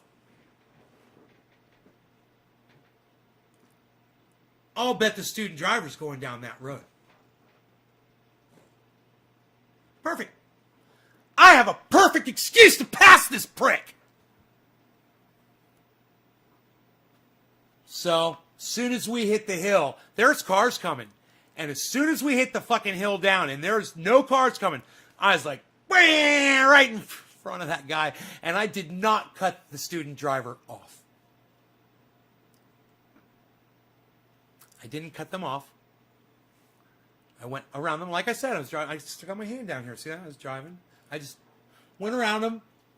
Got up to about 80 miles an hour. You know, they were going 55 perfectly. Nice student. Way to go. I go to make my turn down the long road, and I look in my rear view mirror, and guess what the fuck I see? Guess! A turn signal. He's turning! I was right! I almost got stuck behind a fucking student driver. Forever! I wouldn't even been home yet! And the show's what? An hour and 32. I'd still be out there on the road, man. I'd still be on the fucking road.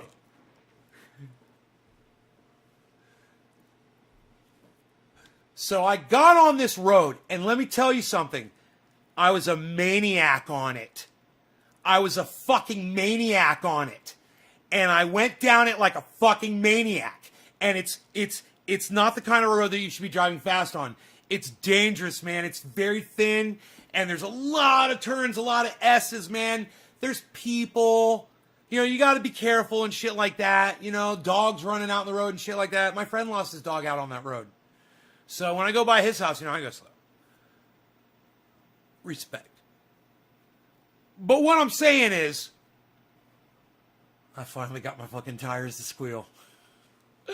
I was going around turns and they were so tight, and these were 35 mile an hour turns and I'm going 65. I'm just trying so hard, and the truck's like, Arr! I'm like, yeah, Arr! Yeah, Arr! And accelerating into the turn. I'm like, yeah. Oh, dude, there's something about accelerating into a turn when your tires are squealing and you got diesel torque. Oh my God, dude, 65 miles an hour. This thing is so happy. 1,000 RPMs. Dude, 1. The fucking RPM's like that, dude. The red is like way up here, man. And I'm telling you, I'm going 65 and I'm punching my tires, squealing them, going around turns. And I was like, this is what I needed. This is what I needed. And then I hit this road. It's a really bad road. And I beat the fuck out of my truck. I beat the fuck out of it, man. Like the goddamn General League. I was thinking that before I saw that you said it. Yes, like the General League. Exactly. I beat the fuck out of it, man. It didn't catch air. I put it in 4-wheel drive. But because I almost hit a couple trees, man. I did. If I didn't know what the fuck I was doing, if I didn't know how to handle that truck, I would have gone head on with a tree. I got airbags. I don't give a fuck. I got airbags. I don't give a fuck, man. At that point, Oh, I just had to pee. I couldn't wait. I got to my driveway and I peed and I peed and I peed and I peed some more. And it made all of that speeding worthwhile. Boy, did I have to go. You know, as evidenced by the way I was driving, I really had to pee. Okay, you guys ready for the second story? Did you guys... Hey, if you guys liked the first story, go ahead and share this. The second story's going to take a little time. The second story is fucked up. You guys are going to be like, that is so fucked up.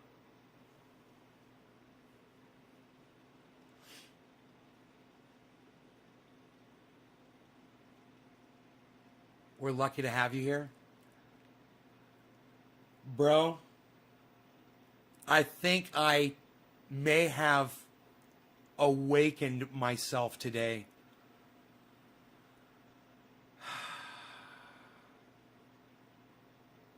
It's like,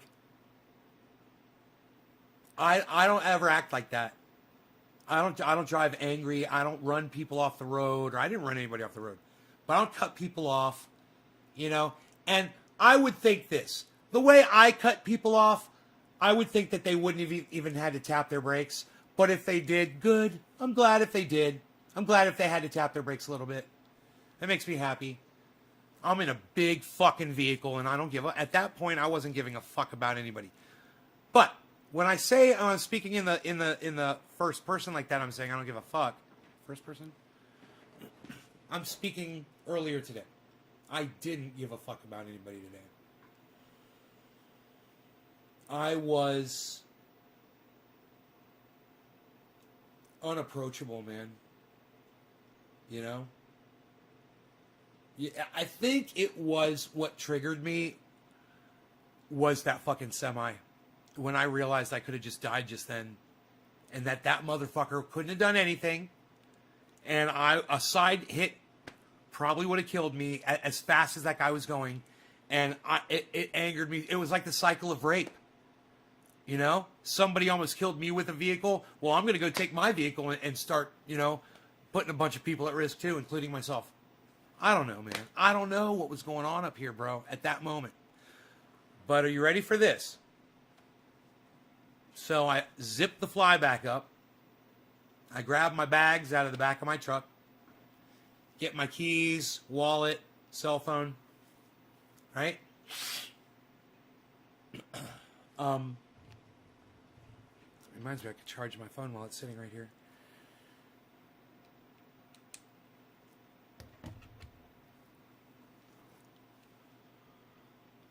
And I walk up to the house, walk up to the front door, unlock the door, come inside, and it fucking smells like piss as soon as I open the door. And I'm like...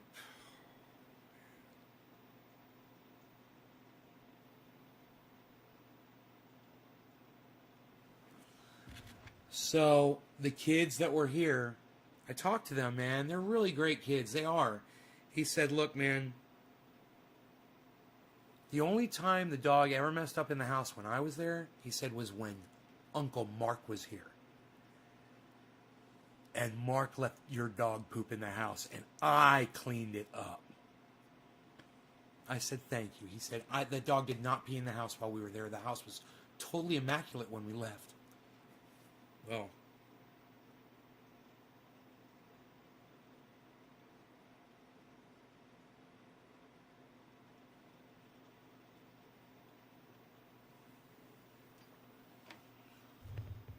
I took a few pictures.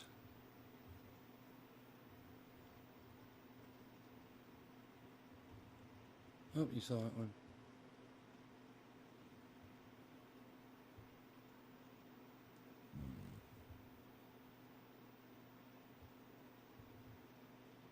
That's a good one right there, right in the middle of a hallway, right in front of all the bedrooms, man. Couldn't miss that one at all. And that's what his food looked like. all hard and shit. He doesn't even look like he's eating it, man.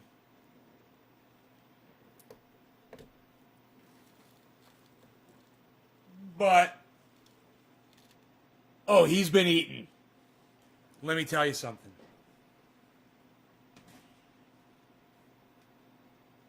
Oh, this story goes on. So just wait. Just wait. That's just the beginning. That's just the intro. That's the freaking intro. So, I come in the house. Rogie's up at the top of the stairs. And I'm all excited, you know. And I come in. I'm like, Rogan! And I come in and I lay down right here on the floor. And he comes over and I hug him. I'm like, hey, what's up? Do you miss your daddy? And I kissed him. And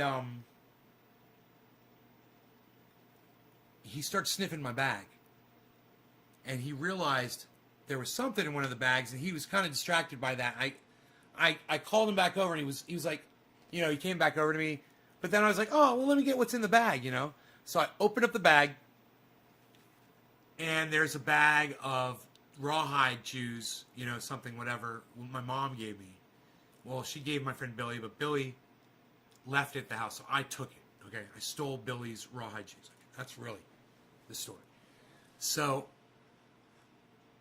I give him one, and he's all excited, and he walks over there, and he starts chewing on it. He's all happy. I'm like, yeah, Rogie's got a chew. He's all happy. And then he took it over here.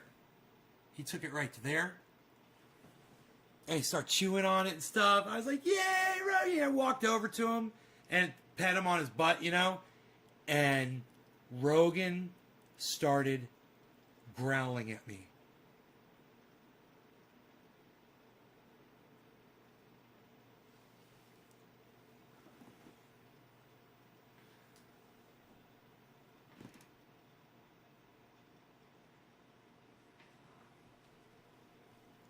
And I looked at him, and he looked at me, and I was like, well, I'm not going to fucking smack him on his nose right when I come home from a trip and I haven't seen him in 7 days. You know, backed away from him. And I was just defeated, man. At that point, it didn't just let all the air out of my tires, man. It was like I backed up over one of those one-way razor fucking teeth thing that rip tires up. And it just got all four of my tires that way. Like, there's no recourse, man, you know? That's how I felt. And, God, man, you guys know how I feel about the dog.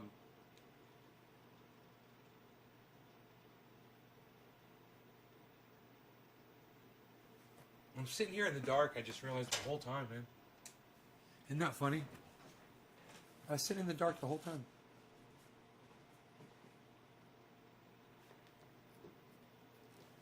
Hey, it's your boy. No offense, dude.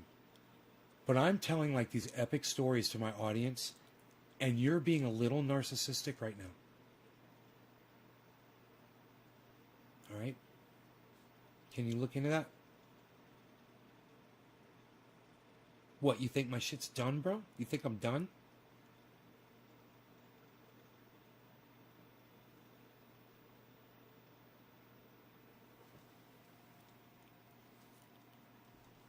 You want to talk about what you want to talk about, bro? We can talk about what you... We can talk about what we can talk about what you want to talk about, bro. You know, you want to talk about what you want to talk about? Alright, okay. I'll accept your apology. You are forgiven. It's alright. You're asking a question that had nothing to do with what I'm talking about here. It's like you're not listening to what I'm saying at all. What are you smoking? Why don't you... Okay, your punishment is to send all of us whatever you're smoking, bro. We should all be on that shit. I want some of that narcissistic shit. I want to talk about what I want to talk about. You guys, this story is not over yet. So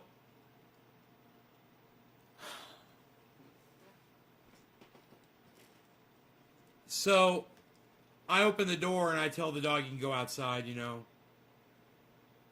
after he's done with his chew, whatever the fuck. And, you know, he goes outside on the deck, and I say to him, I look at him, and I'm like, it's your daddy. Aren't you happy to see your daddy? You know? And then I get an idea.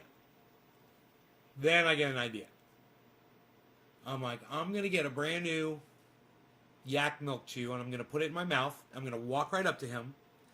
And if he growls at me, I'm going to scold him. And I went right up to him, and at first he was all excited about it. He thought I was going to give it right to him, and I acted like, no, I'm not giving it to you. It's in my mouth. And he turned his head away from me a little bit, and he started growling at me. And I said, no, you don't growl at your daddy. You know, I may have tapped him a little bit at this point on his nose, but at this point, we had already been through the whole thing. I'm home. It was established. I didn't want him to put together me coming home and then me, you know, because listen, man, you guys know what I did as soon as I got home? I said hey to Rogie. I gave him that bone. He growled at me. Some more shit happened. We'll talk about that in a second. But then I grabbed my shampooer, the carpet shampooer. I started cleaning the fucking carpets. Everywhere Rogie had pissed, you know? Because it still smells in here. It smells musty in here. You know? At least it doesn't smell like urine anymore. But it doesn't smell like my house. I even burn an incense stick, man. You know? So, I don't know if there's anything else that I missed anywhere in the house somewhere. I'll have to look really close, man, and just see if there's something I missed. Poor dog, man. The last thing he wanted to do was piss inside this fucking house, you know? My sister's like, hey, I thought he was house trained. I'm like, he is house trained. I said, you'd fucking shit and piss on the floor too if you didn't have a toilet. You know? And you were locked inside the house, what else are you going to fucking do? You can't hold it. You can't hold it anymore.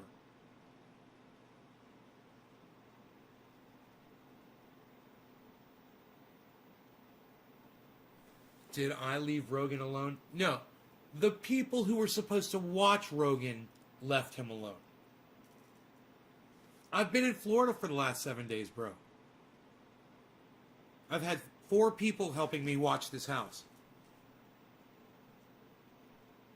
And Mark totally let me down. It was Mark, man. And he won't text me back or nothing. I'm so angry at him. You know, he's so fucked up, man. And his little nephew and girlfriend offered to come over here and clean up. I said, no, I've already done it. And I don't blame y'all. I asked them how much they wanted me to pay them, actually. It's going to cost me $300 to get the carpets done. You know? $800 because I booked the wrong goddamn day on the flight. I got to pay them. I wouldn't mind paying my other neighbor and Mark for coming here and, you know, at least feeding the animals. But he didn't do shit to my pond. It would have been nice if he had taken the shit off the top of the pond with the dip net, you know, once. Or blown off the deck once with the fucking blower. Or swept my fucking floor one time, you know. I'm assuming they vacuumed because the carpets are actually not bad. They're not that bad. I don't know. The carpets are not that bad. They may have actually vacuumed. I'm not sure.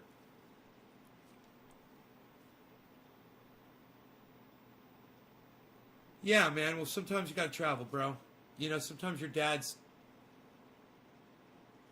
on the verge of never saying another word for the rest of his life, bro. And you want to be there to hear his last words. You know? It's important. You know? That's more important than my dog. And what I found out today was this dog doesn't give a fuck about me. And I literally considered killing myself over that, and I considered giving my dog to Mark.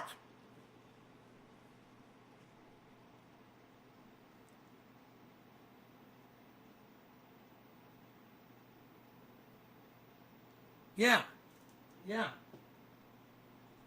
He knows what I'm talking about.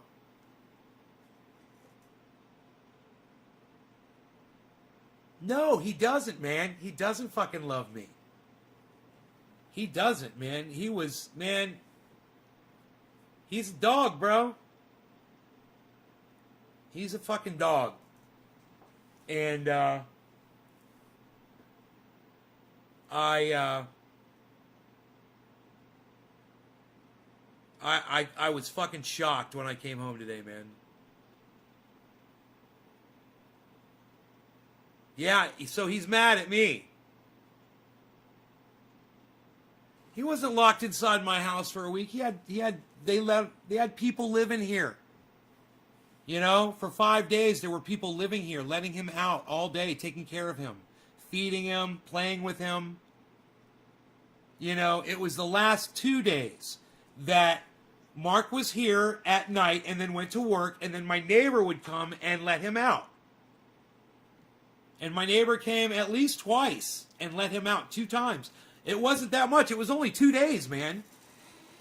You know, and in 2 days, Rogie pissed in 5 places around the house that I found.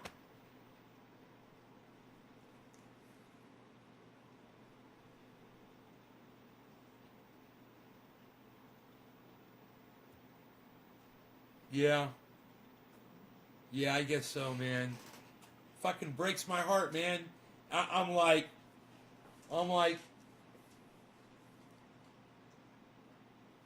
he looked different when he's bigger. He's wider. He's gotten bigger, man. He looks more like his mom every day. But it's like his attitude changed, man. Fucking growled at me. Growled at me twice. And that shit just don't fly, man. You know, give it a couple of days, he growls at me again, he's going to get immediately corrected on that. You want to go outside, buddy?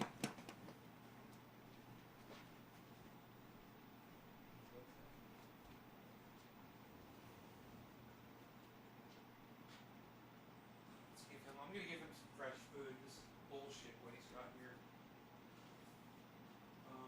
Here. Let me just give it to you in this, bro. Fresh food and fresh bowl.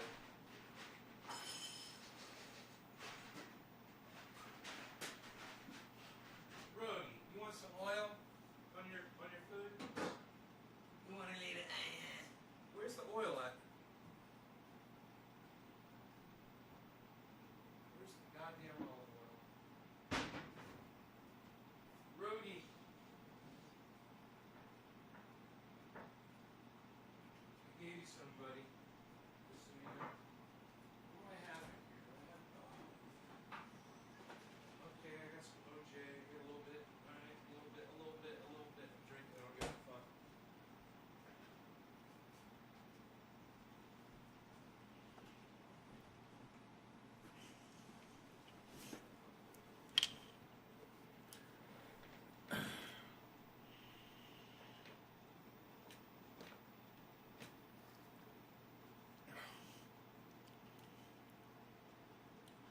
A hunk of raw meat. Raw?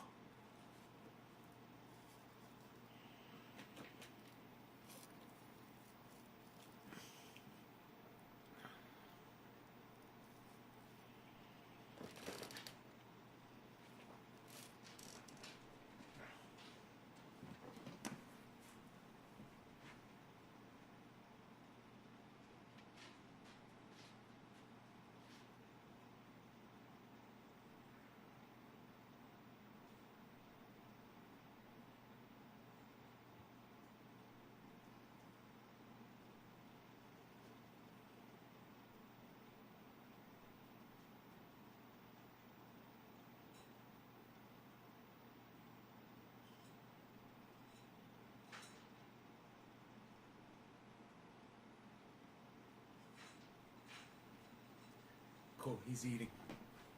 He's eating his food. I gave him a fresh bowl of food. He's hungry. I'm hungry. I'm pissed. And, I need a goddamn therapist, man, you know? Fuck.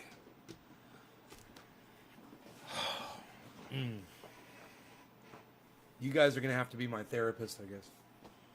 I'm listening to everything you're saying. Even if I'm not reading it out loud, I'm reading it all.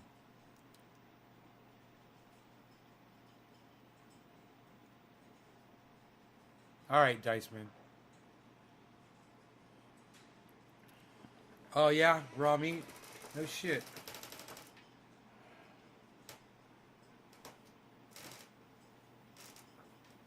So, man, I had to exorcise those fucking demons.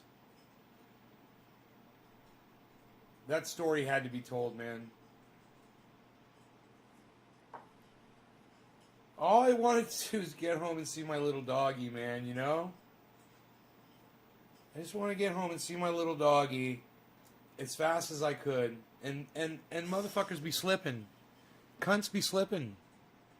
You know? And cunts gotta pay. Cunts gotta pay, man. It ain't a fucking Sunday, motherfucker. Goddamn Tuesday afternoon, get the fuck out of my way. I never drive like that. I know how to drive like that. You know? I've done it plenty of times in the past. But I don't know, man. When I go back to Florida, I don't know, I bottle things up, you know?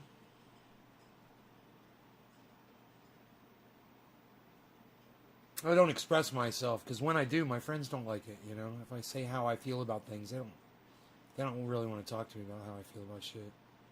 So I just end up... I could tell when I turn people off, you know, when we're talking. So then I just fucking clam up. End of fucking conversation, you know?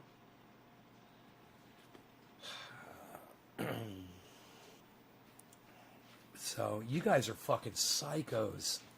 When I realize how fucking crazy I am, and I realize that you're cool with that, you guys are okay.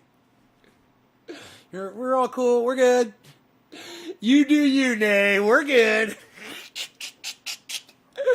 It's some wholesome entertainment for us.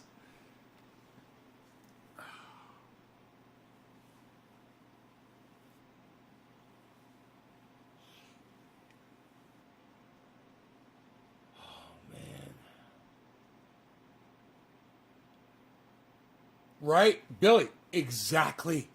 The same smell. Except there was shit in the house when I got home last time. This time, at least he fucking... Dude, homeboy hooked me up by picking up the dog shit. He said he shit one time. That was it. He was locked in this house, man. Rogan don't shit in the house or piss in the house when I live here, man. You know, I take care of my dog. I know how to take care of my dog. I let him out 3 times a day, maybe 4. It's it. It's all it takes. It doesn't take a lot. You know, he goes to the door, you let him go outside. Relaxed. Chris told me to relax. Don't ever tell me what to do, Chris. Hey, Chris. Love you. Don't ever fucking tell me what to do. Unless I'm asking you for your fantastic advice. If I'm not asking you for your advice, don't tell me what to do. Okay? Are we good? Are we good on that, Chris?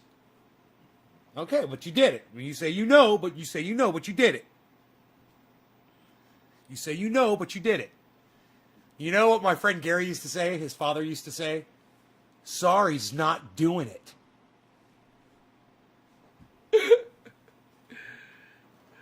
My guy, all is well in the world. Be a zombie and get in line. Yeah, right? I had to. Sorry, I know, Chris, you're good, man. I need it. I need a good talking to.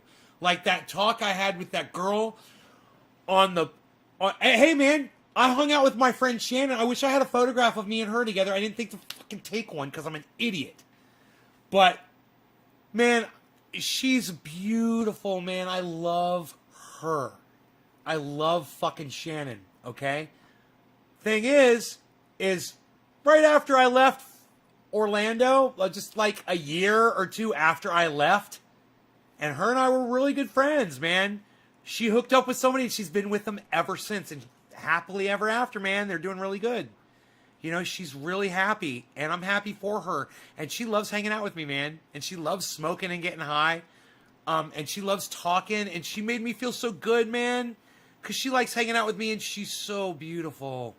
And she's not just a pretty girl, man. She is a pretty girl. She's a fucking knockout. But, oh, man, her heart, man, her heart. Any one of my friends that has ever met Shannon, and you ask Rob Mulligan, he'll tell you, man, because I met her from Rob. And I'm so thankful for that, because her and I have really bonded over the years, man. We've stayed in touch, and she always wants to know when I'm coming back to town. I've always told her she's got an open invitation to come out here, you know. We just love hanging out and smoking together. And she made me feel really good, man. All my friends made me feel good. Adam and J Hood and Iceman and my friend Billy and Bill and Marshall and Kimberly and Ricky and Billy's mom. We had her 92nd birthday party down there. My friend Dave. And there's more, man. That's 10 people right there. And of course, not to mention my mom and dad. Of course, my aunts and uncles. I got to hang out with my aunts and their boyfriends, man. My uncle, my aunt, and her boyfriend, I should say. My sister, my brother-in-law, I love. And all of these people have such a fantastic influence and a warm, wonderful influence on me, unless my sister and my mother tell me that I need to cut my fucking beard off. And I gotta tell you, man, it's goddamn offensive, man. It's gotten to the point now where I'm so fucking sick of it that I literally just want to fucking kill myself over the shit. You know, it just adds. It adds. I know when I say this shit, it's fucked up, man. And I'm sorry, man. I'm sorry I keep saying kill myself and all that shit. It's not as bad as that, man. It's just that these things all fucking add up. And, man, I guess I hadn't smoked cannabis all freaking day. You know? And, I'm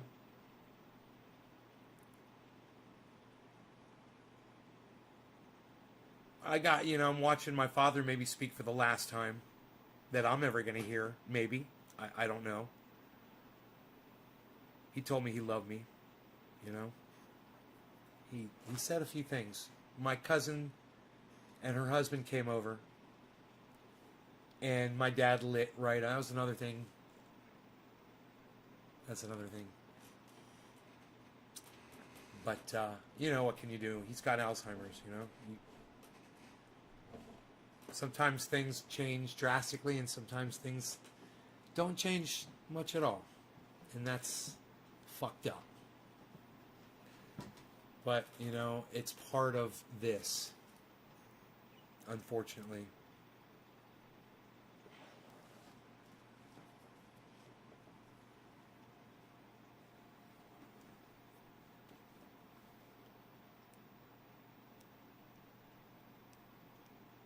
That don't cut the mustard, Crazy Karen.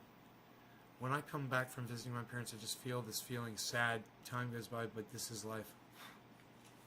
Dude, my mom's doing good. You know? She's doing really good, but this is just fucking killing her, man. I can just see it. I know it. I can feel it. I can feel it, man. Fucking, he's killing my mom, man, you know? My dad is killing my mom right in front of me.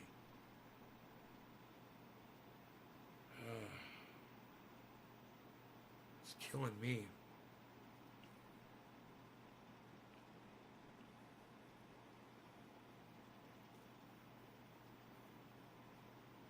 You said get a breast reduction? Oh, is that it? Is that big beard like women's large breasts? Really? To a woman? Really? You don't say! Let me brush it out. Let me brush that out, man. I gave all my friends away my triage oil, man. I gotta send some out, actually. Promised everybody some. At some point this week, I'm probably gonna be shipping that out. Thanks, Kathy. Yeah, it sucks. Thanks, Tonka.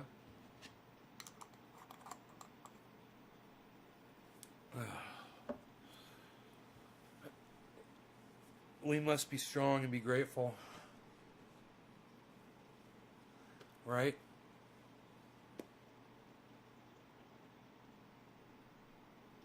God, and then this fucking loneliness is going to set in. It's going to fucking drive me crazy over here, too. You know?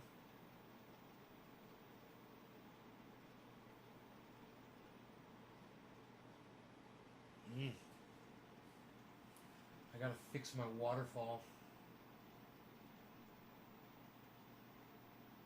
It's going to burn the pump out running like that.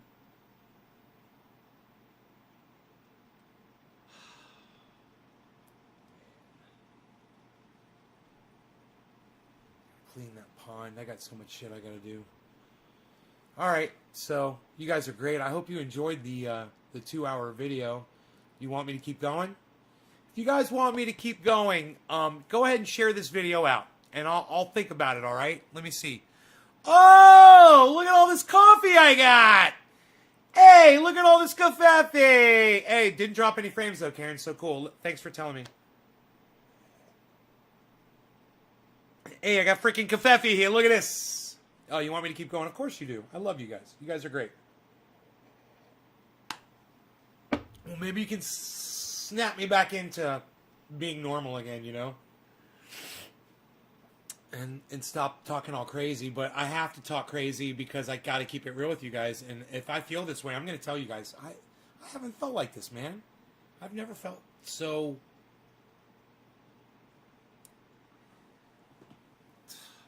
so fucking vulnerable, you know. When I was out on that road, man, I was so triggerable. I was just like, it wasn't a power thing either, man. I just want to get home. Yeah, I got a big truck. I mean, I can fucking destroy shit with it. I pull logs, you know. I'll fucking pull logs with my fucking log pullers, man. I don't give a fuck. I'm like that in my brain. But I'm not out there to menace people, man. I'm out there, I just want to get home. Just get the fuck out of my way, man. Just be courteous to me. You know, why can't you just stop being cunts? Stop being fucking cunts and look in your rear view mirrors. Use your turn signals. And when there's a line of 20 cars behind you, get off the fucking road, you stupid fucking cunt. When in Rome, act like a fucking Californian, you fucking douchebag. Alright, you douchebag Floridian fuck nut. I hope things get better for you. I kind of feel the same way. I wonder if this crypto market has something to do with it. No, man, crypto's picking up, bro. We're good. Crypto's fine, man. What are you saying? We're good, bro. What are you talking about on the crypto? Why do you got to put crypto down, bro? Look at the crypto. The crypto looks great. Dude, fucking 48.8? Are you kidding me, man? Companies buy in at 47, 45, 47, what is it, 47.5? I forgot where corporations buy in it. What was it, 47.5, bro? We're 48.8. What are you talking about? We're gorgeous, brother. We're beautiful, man. We're beautiful, baby. We're fucking beautiful. Look, we're at 48.8, and we're on our way down. Look at the graph over here. Look at this. Right here. Look at this graph right here. Look at this. See this going down right here? See, that's going down. And it's at 48.8. I bought it today at fucking 45, bro. I bought it 45. It's at 48. I made money today. Are you fucking kidding me? Fucking dude, my goddamn portfolio says I'm at fucking 12.8% up over my overall. I'm 12% up, man. If I took all my money out right now, I'd have 12% more than when I started. That's awesome. That's only going to go up. It might go down a little bit, but eventually it's going to go way the fuck up. Why are you such a piss ass? Glass half empty motherfucker! I digress. I'm sorry, Killer GB. It's good to see you, bro. It's not at 48, it's at 42. Oh, fuck. What? That changes everything. That changes everything. How do you refresh this, man? Restore? I don't know. Oh, fuck me, dude. Hold on a second. Are you kidding me? Dude, you just burst my bubble with your facts and your... Yeah, I know. I gotta restart it. Hold on. This is where it's stuck at. But my portfolio is 12% up. Ah! That's live. That's fucking live. Yeah, that's fucking live. That's fucking live. 12.88. I'm almost 13% up on my even when the market is crashing. Okay, so I'm down on my Bitcoin purchases a little bit. Hey, man, okay. So we'll buy in. We're going to buy in a little bit. Let's buy the dip. Let's buy the dip. I like French onion. What about you? Don't say Bert Bubble. Something is wrong. Ooh. Whoa, look at Seller, look at Matic, look at Sushi, look at One. Oh, altcoin season has begun. Whoa, look at Link, look at SNX, look at HBAR, look at SKL, look at Atom, look at Cost, look at ZEC, look at XRP, look at Mana, look at Algo, look at Engine, look at DOT, look at Earn, look at Uni. Bro, dude, what are you talking about, man? Altcoin season, bro. For those of us that diversify, our portfolios are flying high. Now, I'm telling you, if you watch my fucking show, look, we're good. We're good. Look at this. We're good here, guys. Look at this. Look right here. Look. Okay, so for the last 12 hours, it's been bopping along, and it's gotten a little bit lower. It's in a low spot right now. It's a great buy-in time. I say let's buy $10,000 worth of Bitcoin right now. Let's all do it. Let's all buy $10,000 worth of Bitcoin. What do you guys say? It's at 42. I don't give a fuck if it goes down or up. I don't give a fuck. Great moment to buy fucking Bitcoin right now. Dude, do you know some of my... Let me see. Polygon. Oh! Look at Matic. Oh my God. Look at Cardano and Matic, man. Those are my babies, man. Holy shit. Dude, now would be a good time to buy some Cardano. Woo! Buy some fucking Bitcoin. Buy some fucking Cardano. Cardano is down and it is up.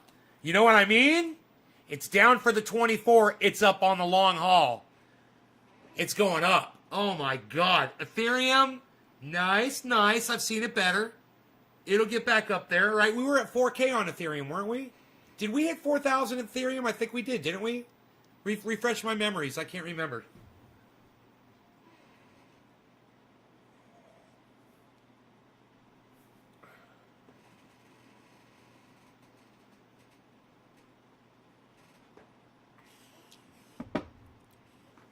We're good. This is a great buy-in time. If anybody wanted to purchase some Bitcoin, if you guys were interested in it, it's down right now, man. It's low. And it might stay down for a little while. But, man, if it's at 42 and it goes to 65, what are you going to say to me? You're going to thank me, aren't you? I know it's going to get up there, man. It's going to go. This is just a little dip from fucking Elon being a fucking cunt. E-cunt. Look at fucking Seller, bro. Look at fucking Seller. Holy shit. How much seller do I have? I don't think I have any. Seller. Damn, it's too bad I didn't have more, man. Oh. The thing is, seller's kicking ass, and I don't have a lot of it. I don't have a little bit. So it's not really affecting me. If seller drops, though, it would be good to remember to get a bunch of that. It's only 6 cents right now, seller.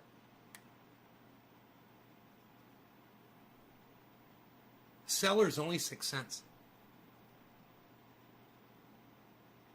But it's 43% up right now. It's never good to buy something when it's up, you know?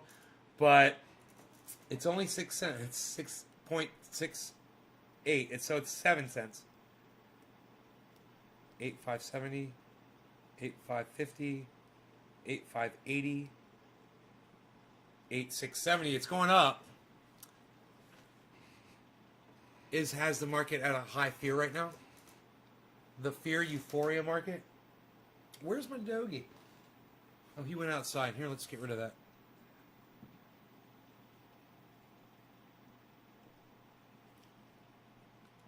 Here we go.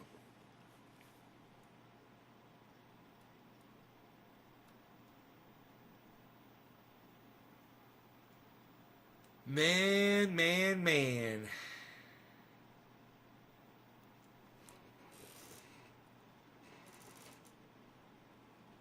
Right. When you guys diversify, when you can start purchasing...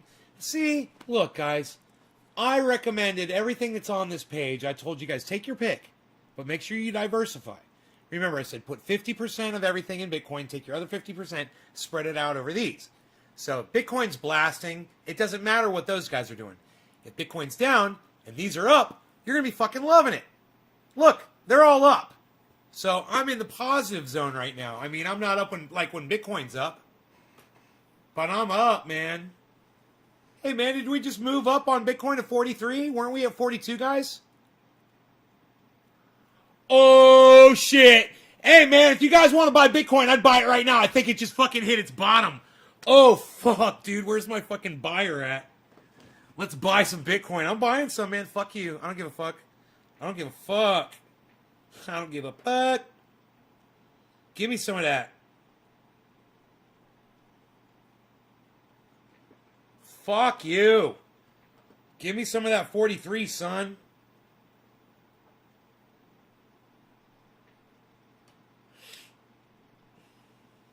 Give me some of that 43, son. What? What? Give me some of that 43, son.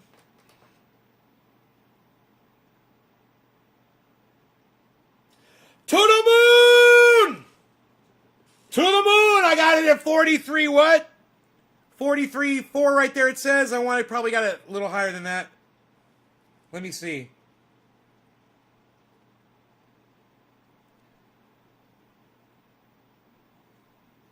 I got it at 43.4. I got it at 43.4 using Cash App, guys. Highly recommended. Highly recommended. Highly. Highly. Highly. Hey, man, I'll show you how to buy the dip. I'm an LTI. That's a long-term investor. Okay? I see the market when it's low, and it's dipped down for about 12 hours. Look, I'm looking at this dip right here. I'm looking at this. Dippity, dippity, dippity, dippity, dippity, dippity, dip. And all of a sudden, what do I see right there? Rip upwards. So I'm like, oh, well, it was at 42. I should have bought it at 42. But you know what? And I wanted to. And I didn't. I sat around with my dick in my hand, and I didn't do anything. And I didn't fucking get the goddamn. But you know what? Now's the time, because it's on its way back up. And for those of you who thought, man, it's going to fucking crash. Dude, I'm looking at an upward trend right now over a long-term period of time, over 24 hours.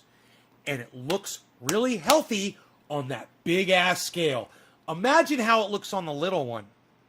You know, imagine how it looks on the small scale, on the 24-hour. And when I say 24-hour, I mean with 4-hour candles and shit. You know? I have a feeling it would look really good. And you know what? Oh, I just looked at it. Oh, fuck. What did I just say? Look. What did I just say? What? Not you. Not you. Not you.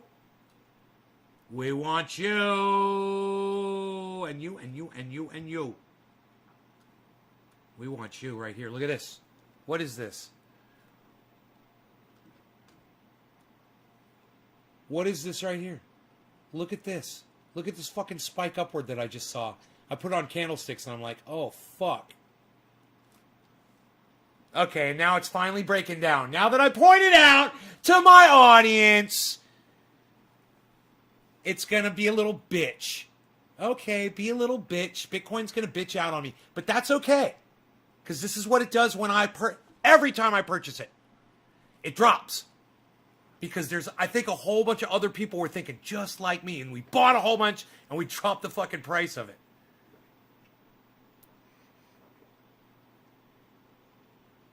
That doesn't make sense. That would increase the value. Go up, go up, go up, go up, go up. We just bought a whole bunch, right? That should increase the value. People were thinking like me. Not decrease the value. What are you doing? What it's showing? No, it's showing a drop in volume. Okay, I'm looking at my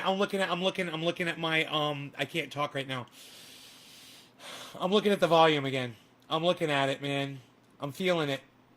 I'm feeling the volume. Look. The volume right there. And I'm seeing my downward peak, which is great. Drop in volume, guys. We could keep going up from here. Nice steady drop in volume. Let's see what happens. We're getting a bunch of purple flags. Means it's going to drop. But, man, the volume drop does not show that.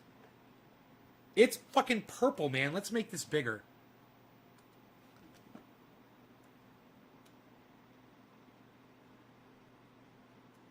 Okay. And let's do this.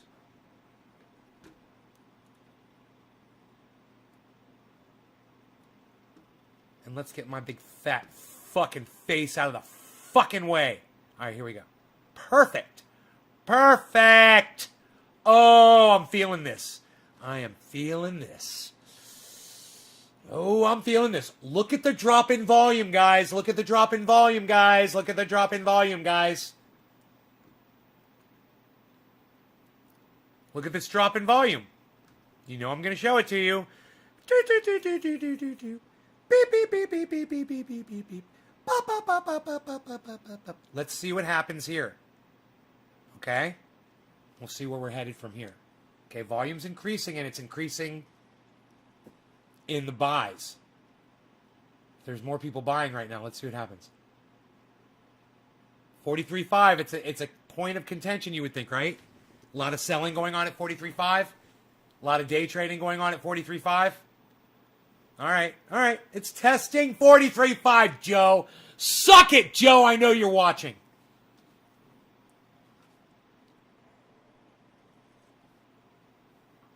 If Joe was here 2 hours ago, he would have said it's going to be testing 43.5. And I would have been, the fuck it is. Let's stay and watch. It's supposed to test 43.5, everybody. Joe said it's on the Elliott curve. We're going to find out right now. My bad. Elliott wave. Come on, purple flags. We've got a nice drop in volume. And look, there was actually predictors for this uptick, guys. You know, we had that going on too.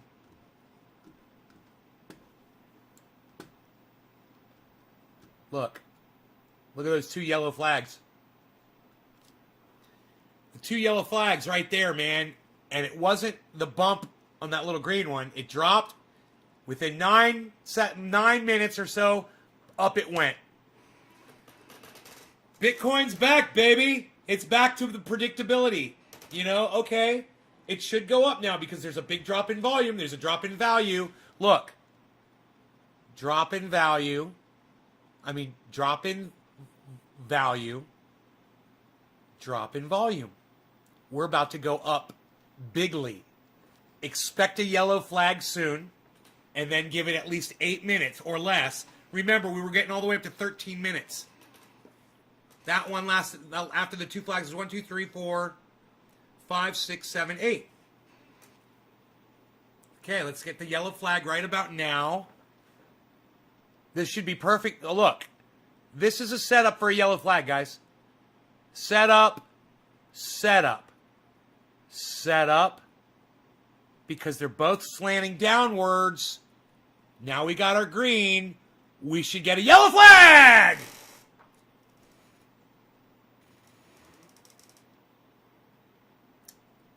That's why you're watching the show. We can predict the movement of Bitcoin in the very short term. And that has value. That can have value for you. I don't use it, but I show you that it is predictable.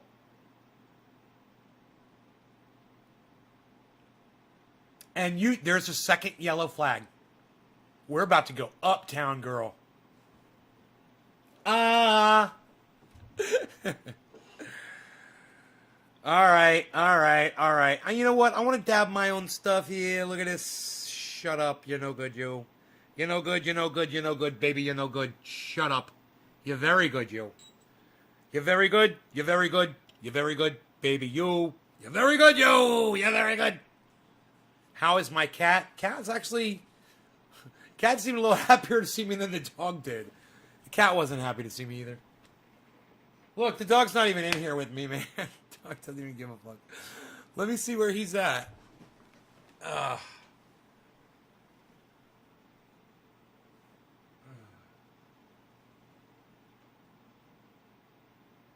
He is on his chaise lounge. He's so cute. He's on his chaise lounge.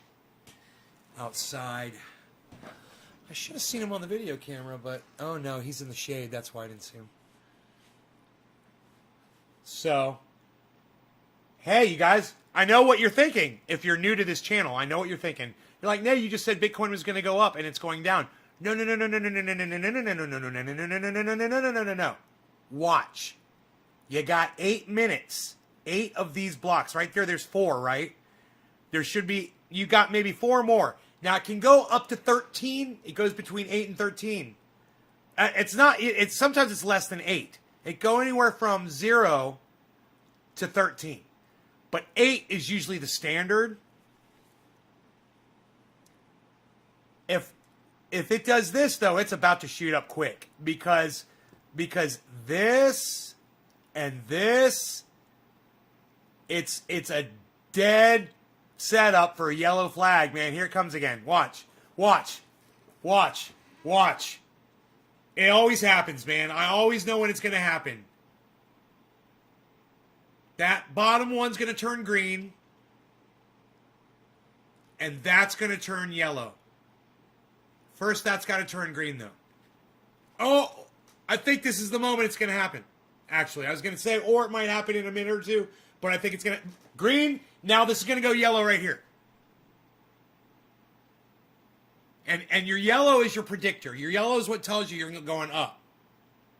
So here, this should go green again. So let's wait and see if it flips.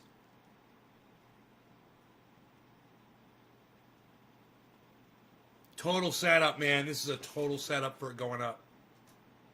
It's all about to happen.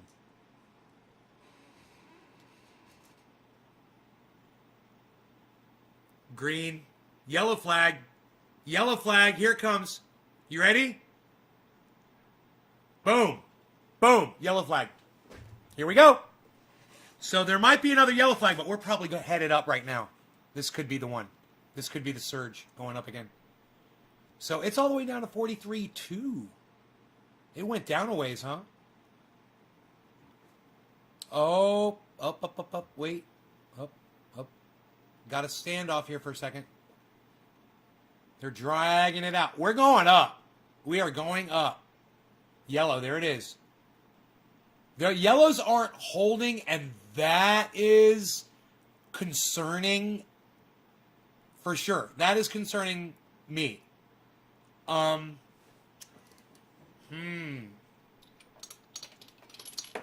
That's concerning me, man.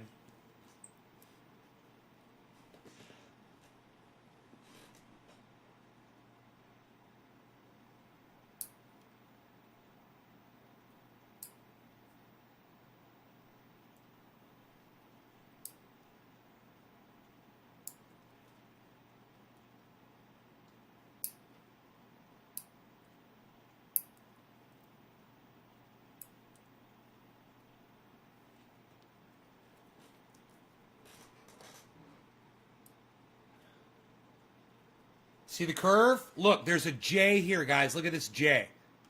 This is what you want to look for. See this curve right here? There's like a curve. So that's the bottoms are getting higher. So that's showing you that you're about to turn around and go up. This is all leading to an upward shot.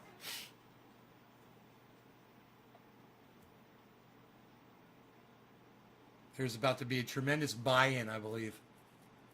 43.2. Should I buy more? 43.2 right now? Yeah, I think it's going to go up. Let me see. Let's try this one. Where is it? 43.2? Okay.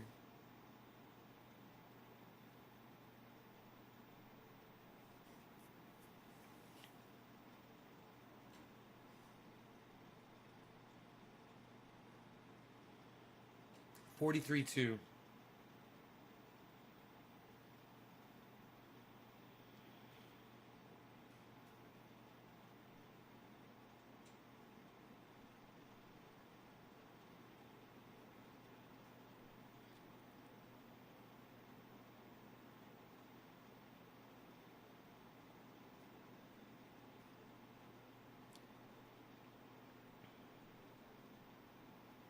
Your order was submitted. We will send you an email when your order status updates.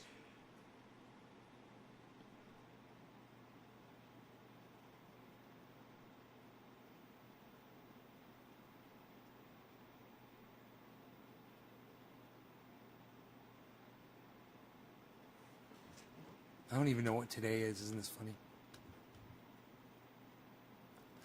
Boom! I bought it.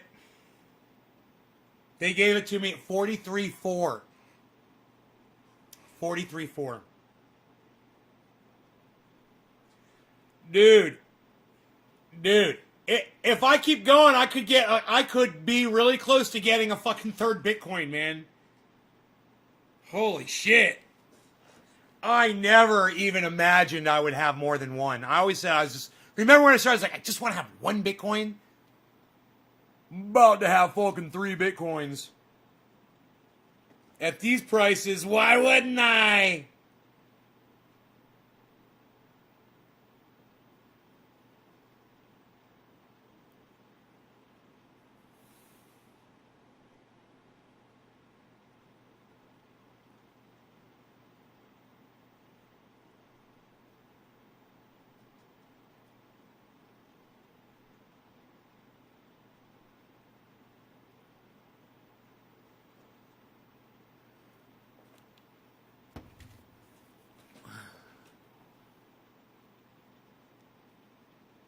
Well, you shouldn't clip your toenails on a fucking plane. That's gross. I shouldn't clip my toenails on this live stream.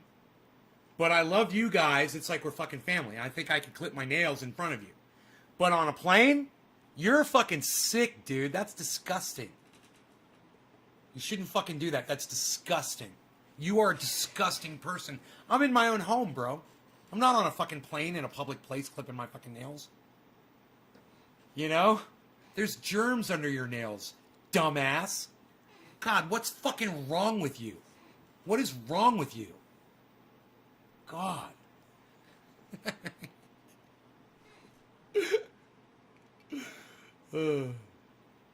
Here's our little upturn here, man, but it's not what I was expecting with that. That's a dramatic decrease in volume below. It's just gonna blast, man, a massive uptick. I wonder if it's gonna go all the way up to like 44, man, on this blast right here. I wouldn't be surprised at all if it just goes BAM! Like right there. Like skips 1,000. It's just, you can feel the pressure building up, man. How far in are we? 1, 2, 3, 4, 5, 6, 7, 8, 9, 10, 11, 12. Oh my God, dude, 13. It should happen on this 13th, on the 13th one. You know? That was where the predictors were, right? They didn't hold, and that was weird. They didn't hold. Yeah, we've got no predictors. So I can't remember where in here we had any because they didn't hold, and the fact that they didn't hold isn't a good sign. I'm not used to seeing that. I don't know what that means. I think maybe it was a tie. It didn't win in the buys. I think if it wins in the buys, it goes yellow. If it wins in the sells, it goes purple. That's what I think, and it's very close. But it's showing the direction it's about to go. Dude, this is 13th. This is the one. And it's red. It should go green. It should blast right now. It should just go fucking BAM! Through the roof right now. All the predictors say it should go up and just blast right now. 13. This should be the one. There's our yellow flag. Come on. It should be strong and it should blast. Come on. Green. Go green. Turn that yellow into green, man. There you go. Blast it right now. Blast it right. No. Don't go yellow again. Don't you do that. Don't you fucking dare. You go green. We're going green. This is it. This is fuck. Come on, man. This is it. This is the 13th. This is the one. I can't believe the struggle right here. I'm not thinking about human intervention here. 43.2 is 43.3. Is it testing 43.3? I don't know what the fuck's going on here. That was 13, man. That's 13, man. The whole world is fucking gone upside down if this does not shoot upwards. Oh my God, what is happening? I can no longer predict Bitcoin on the short term.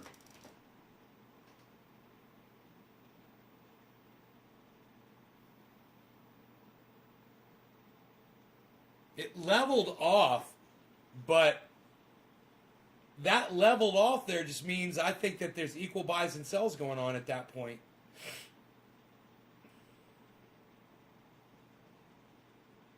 Holy shit.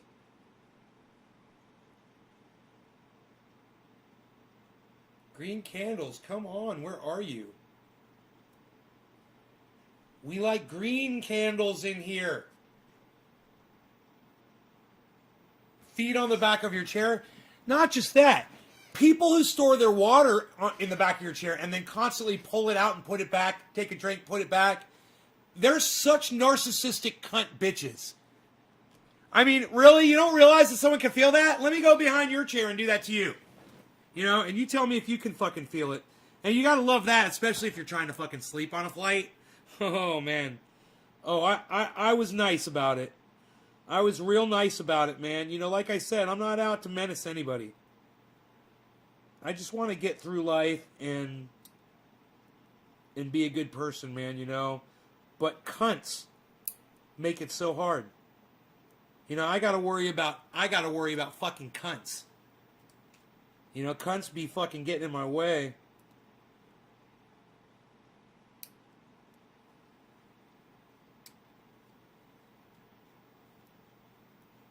You know?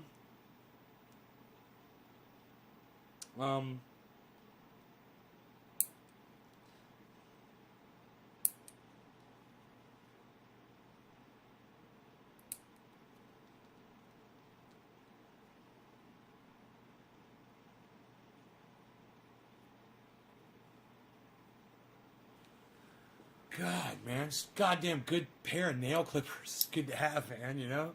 Some of the comforts of home. Ugh.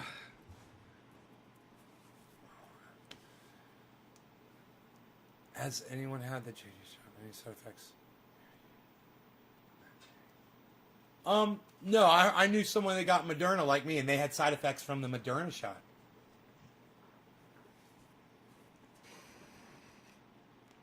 Is Rogi back in here?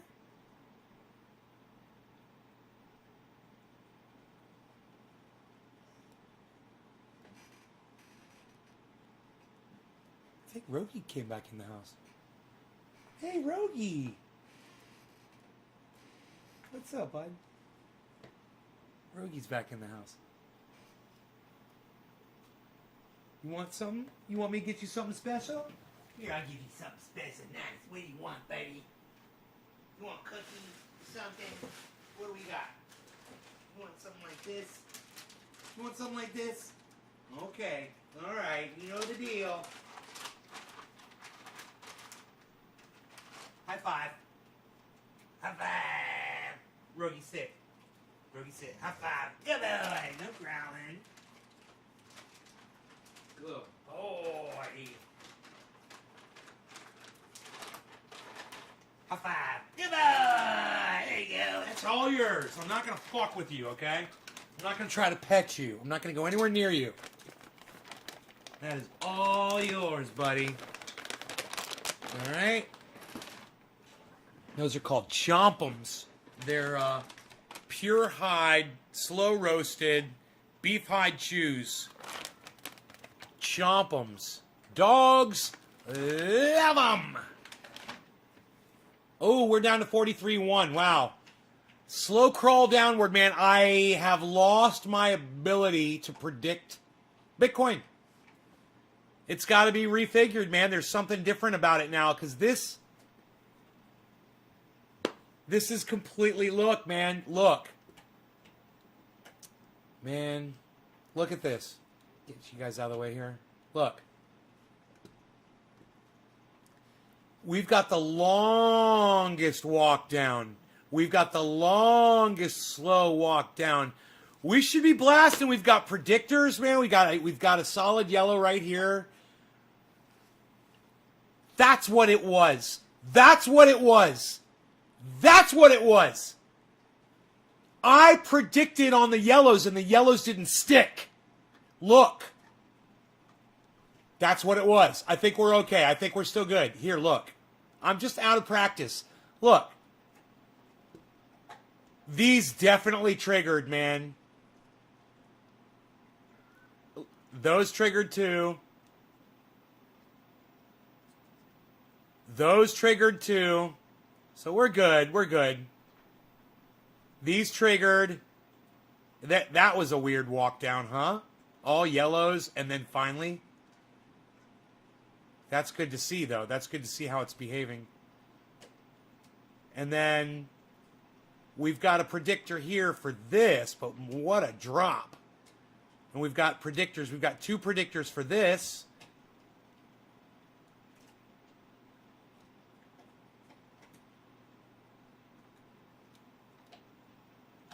Predictor here.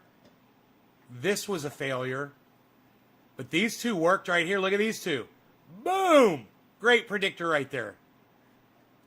And that was a little scary, I bet, when that happened. And then it just kept going.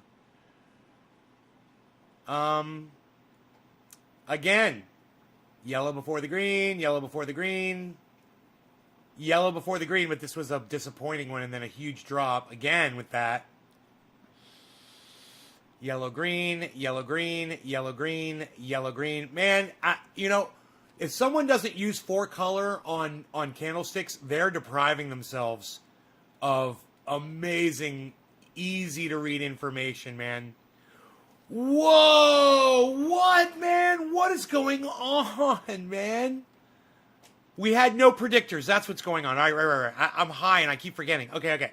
We had no predictors. So there's a little one there's a little one right there. But nothing else is staying. And, here we're getting a J. So maybe something's going to go yellow now.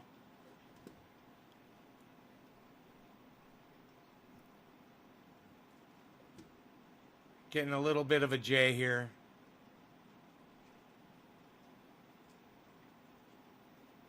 Dude, I just lost so much money buying Bitcoin. It went down from where I bought it. I knew it was gonna. It always does. It always drops after I buy it. Always. Every time. No matter what. Always. And I'm like, oh. But then the next day I'm like, yay! It's almost always like within a few hours it starts blasting again.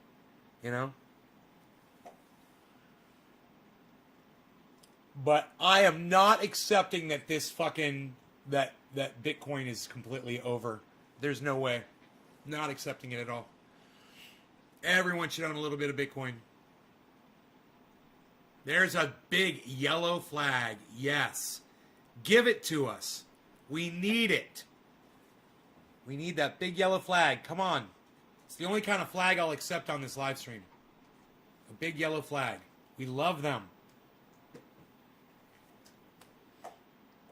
And it can turn green if it wants to. You can turn green if you want to. But yellow seems to be better, you know? We want those lasting yellow ones to... Oh, good. There. We need a lasting yellow flag there. Hopefully it'll stay high like that to signify that we are hopefully going up here. What are you meowing about? What do you want? Don't get near the dog. He's got his Chewy. He's very happy with his Chewy right now. Do I have anything in this house fun to drink? I wonder. I think one of the kids left a Gatorade or something.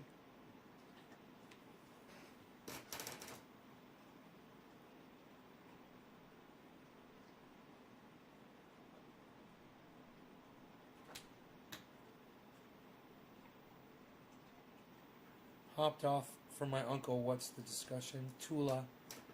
Oh, we're discussing Bitcoin. We're discussing a double yellow flag right there. If it flips yellow again, it should. Here it goes. Yellow, yellow, yellow. Double yellow flag. Triple yellow flag, actually. There it is. Boom. That makes it a triple yellow flag. Good sign. I'm going to see if I have, if I chilled this enough to drink this. What? What?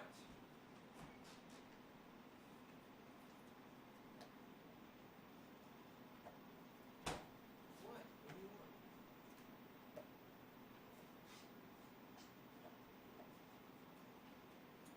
Oh, more food?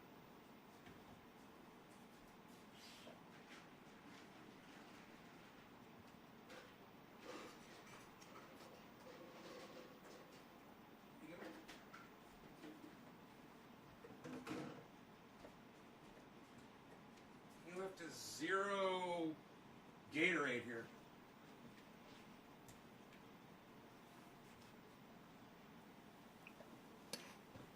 That's exactly what I need after fucking, 10 to 12 hours of traveling today. Here I am, man. Fucking didn't beat me down. Fuck. Just mentally and emotionally. But physically, I'm okay. The body still lives. It's the mind, it's gone.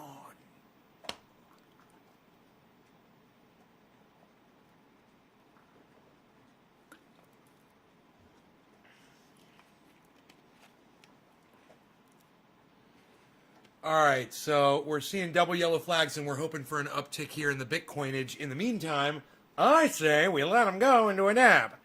I say we let them go.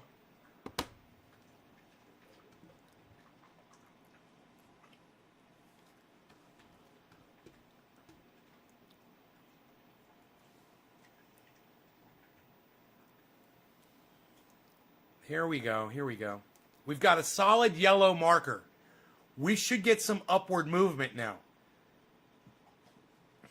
But that red volume is so weird. That should go green down there. Huh. Maybe this isn't the one.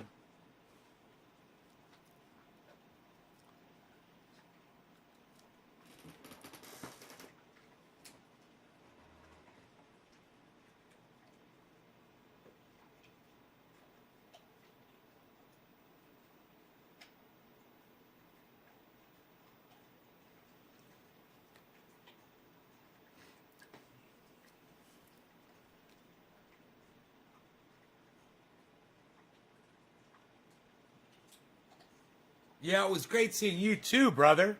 You're not leaving the show, are you? You want to do a dab with me right now? Don't go. I'll dab with you, bro. I dab with you, bro. I dab with you anytime, bro. Hey, man. Little surprise coming my way. via J-Hood, via my mother. I'm just saying, you guys might, if all goes well, see me dabbing some J-Hood nectar here, right here in Northern California, here in a week or whatever, however long it takes. That's what I'm saying.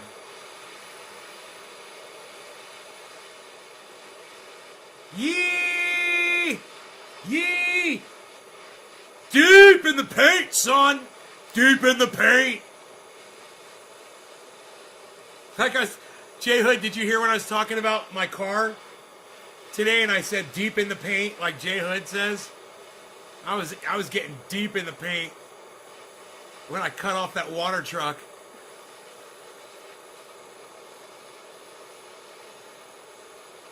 Yee, yee. Fuck yes, yee! Oh, you're here good. You're here for the duration. You know what I wish for all of you? That anytime you travel, you get someone as awesome as Kissy that I got to travel with today, riding next to you wherever you go. Whoever your Kissy is, I hope you all find your Kissies out there. All right?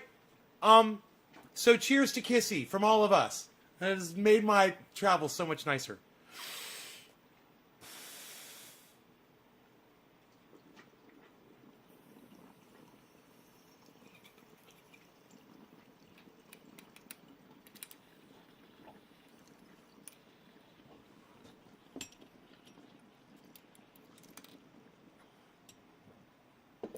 I hope I find my Kissy one day too. We all need to find our Kissies.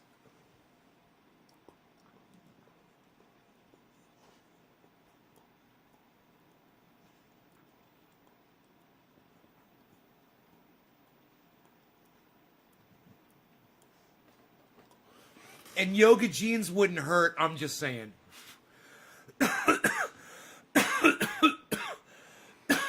Yee!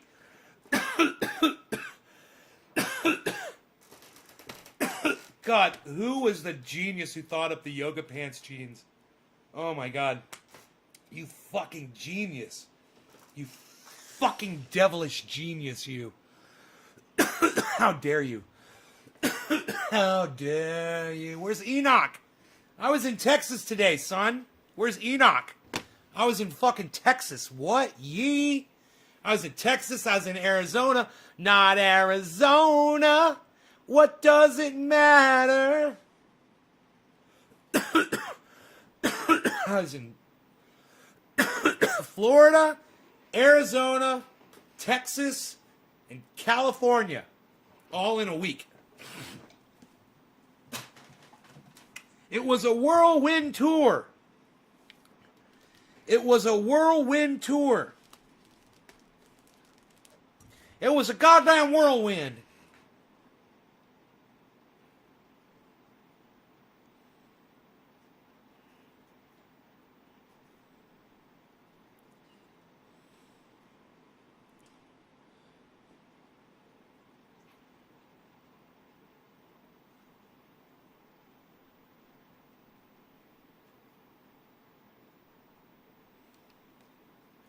It doesn't matter. Dude, it's hard not to buy at 42.8. What? What? I could have saved hundreds of dollars and saved if I had only bought it 42.792 instead of 43. Fuck me up my ass. Holy shit. Oh, God. Well, that's all right.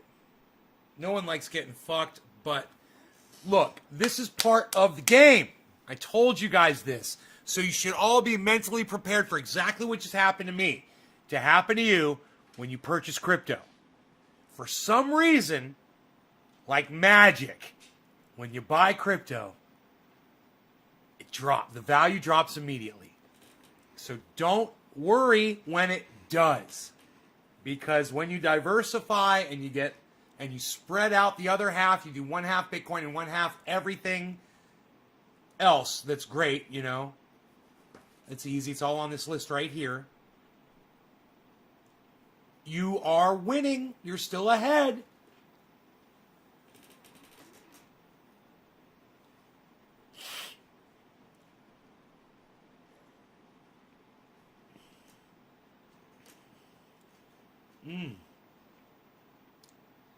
Psh, unreal, pal. Hold on. What am I holding on to, Trendy Nick? 42.8. I want to make another purchase, man. I want to make another purchase. I wonder if I could. I'm buying the dip, son.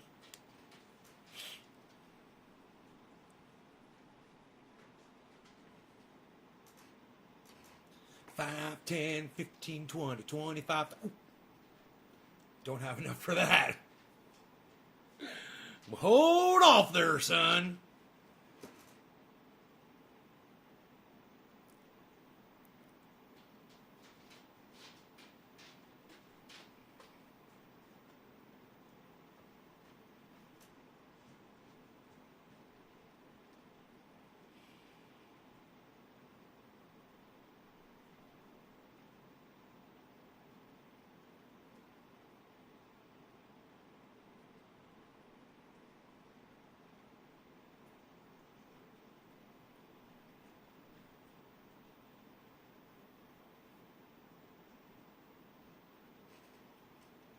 They got it. They got me for 43.1. You know? 43.1. God, these motherfuckers. Such dicks. It says 42.7, you motherfuckers. Whoa, they changed their processing page. Holy shit, there's an update to their software.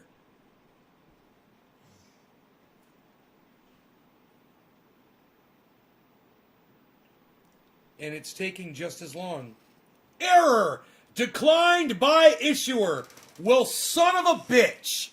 Doesn't look like I can purchase anymore. Oh well. And I wanted to buy the dip. And you know what? It's just as good because I was about to get fucked on that deal. My fucking bank declined the transaction. Psh, I could switch banks. Psh, unreal. I could switch to another bank. I don't care. I'm not doing it. 42.7. Let's see if it goes down to 41. I'll buy it at 40. 40,500. That's where I'm going to buy it at. I'm buying the dip. What are you doing? Shut up, yo. You're so good. You're no good. You're very good. Yo. God damn. Fucking show of shows tonight, son. Epic show as promised. I said 2. I've given you almost 3 so far. Let's keep rolling. What are we rolling here? What are we doing? What are we doing? We doing show? Shut up, yo. We're very good. Yo, you're no good. You're very good. Shut up.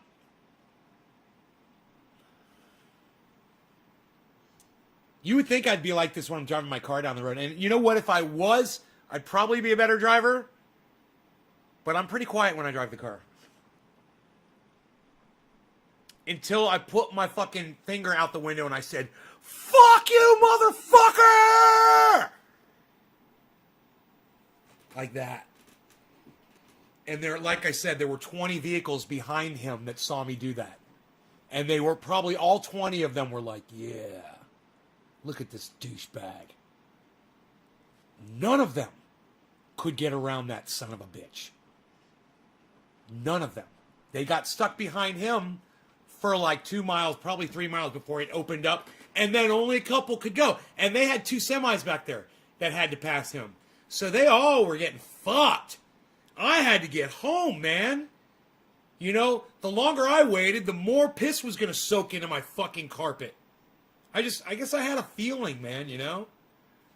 God bless America.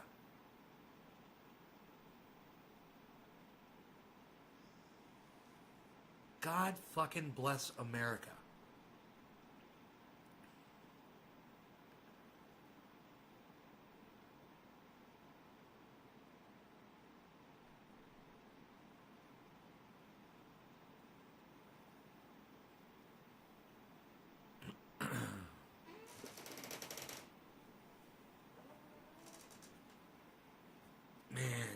you got a fucking house like this to chill in. If somebody told me to watch their dogs and shit and stay in their house, I'd stay in their fucking house.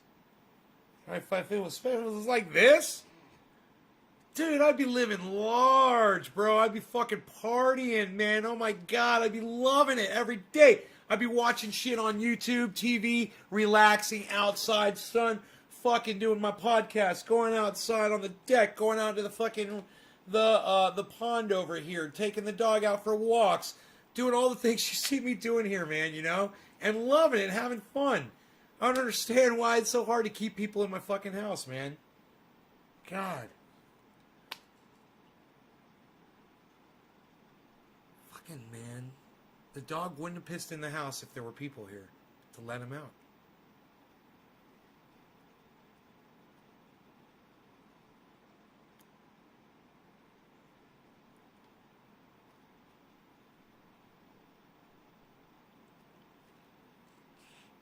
The house still smells. I should have called fucking the goddamn carpet shampooer guys already, and I didn't. I should have made the appointment as soon as possible. I mean, I could go over the spots with my shampooer, but I need the whole goddamn house done because I don't know where else, if there is. But, I mean, it smells in here, man. It's musty in here. It doesn't smell like this when I fucking live here. Man, this house smells beautiful when I live here. I just can't believe, you know, Mark didn't notice that. He just grabbed my shampooer and fucking fix it.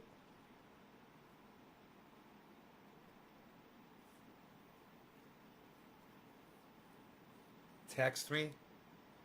Be like, hey man, the house smells like piss. And I'd be like, hey, walk around, turn the lights on, bro. Turn all the lights on and tell me if you see any stains in the carpets. Right in the foyer, bro. Right when you walk in the house. Big old fucking... Right there, man. And that's the one that probably stunk up the whole goddamn house right there. And I spent the most time cleaning that one up out of the carpet. I haven't put my nose down there on the carpet to see if it still smells. But I do have an enzyme. I use dish soap and hot water, like scalding hot water in the shampooer. It works pretty good usually. But I've got the ACs running. I had the windows open for a little bit. I got all the ACs running up here.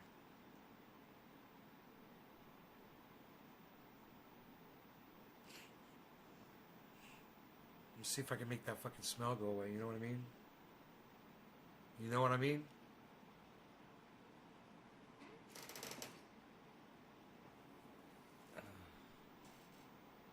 My bank declined it.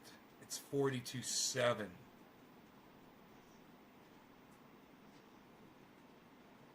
42.7 and dropping. 42.6. How low can it go, man? Where's the dip? I guess I should pull up a moon video. I'll bet the last moon video will tell you how low this is going to go. You know? You guys want to check it out? We'll check it out together.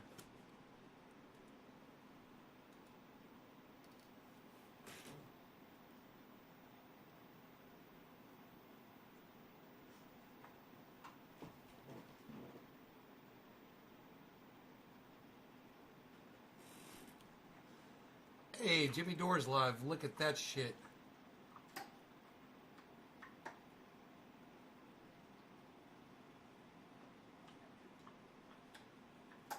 Urgent warning. 3 hours ago. It's fucking... BitBoy is... okay. Well, BitBoy Crypto did one 3 hours ago. Okay, let's go to the Moon's channel.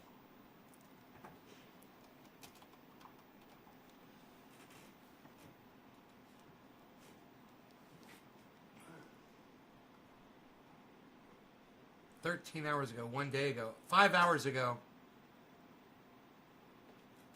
Okay. Huge move for Bitcoin and Ethereum, he says. In this video, the Bitcoin price is right now falling to the downside and we're forming a potential channel or bear flag? Are we going to see a bearish continuation, or are we going to see a bounce from here? I'm going to tell you what I believe. And don't forget to claim your $2,000 bonus over on Phoenix. Only 7 days left. The link is down below as always. And guys, look at Ethereum. I'm going to show you my next big trade on Ethereum. This is going to be legendary. You don't want to miss out. And if you think that sounds interesting, then I think it's... I think it was. Hello guys and welcome to the moon. My name is Carl and I'm going to bring you this cryptocurrency video. Let's take a look at the Ethereum price first of all, because what we're seeing here might potentially be the next big trade for us here, and I'm going to show you why. So we have a very well defined resistance right here. Previous support turns into new resistance as always, right? And what I'm seeing here is a potential inverse head and shoulders like so. I wouldn't say that it looks beautiful, but no pattern has to look beautiful. They can still make sense. The only thing that really is important is that the head is lower than the shoulder, and this is the case. It is actually technically lower, even though it's very similar price here. But yeah, so shoulder, head, and shoulder potentially then. So this is an if statement. So if Ethereum goes up like this and breaks the neckline, basically breaks the $3,580 level, then this would be a fantastic trade that we can take together. I'm going to show you. We do this. This is how you measure the target in an inverse head and shoulders. You put it up like this at the bottom of the breakout, and this gives us a target of $4,050 approximately. So measuring from the resistance, this could be a trade of 13%. But Well, it already did. It broke it. Target, It broke it today. If you want to have a more simple Look, target, 3,567. Here it is. Which lines up at $3,890 approximately. So this means that if you take this trade on Phoenix or Bybit, this would be an 8% trade approximately.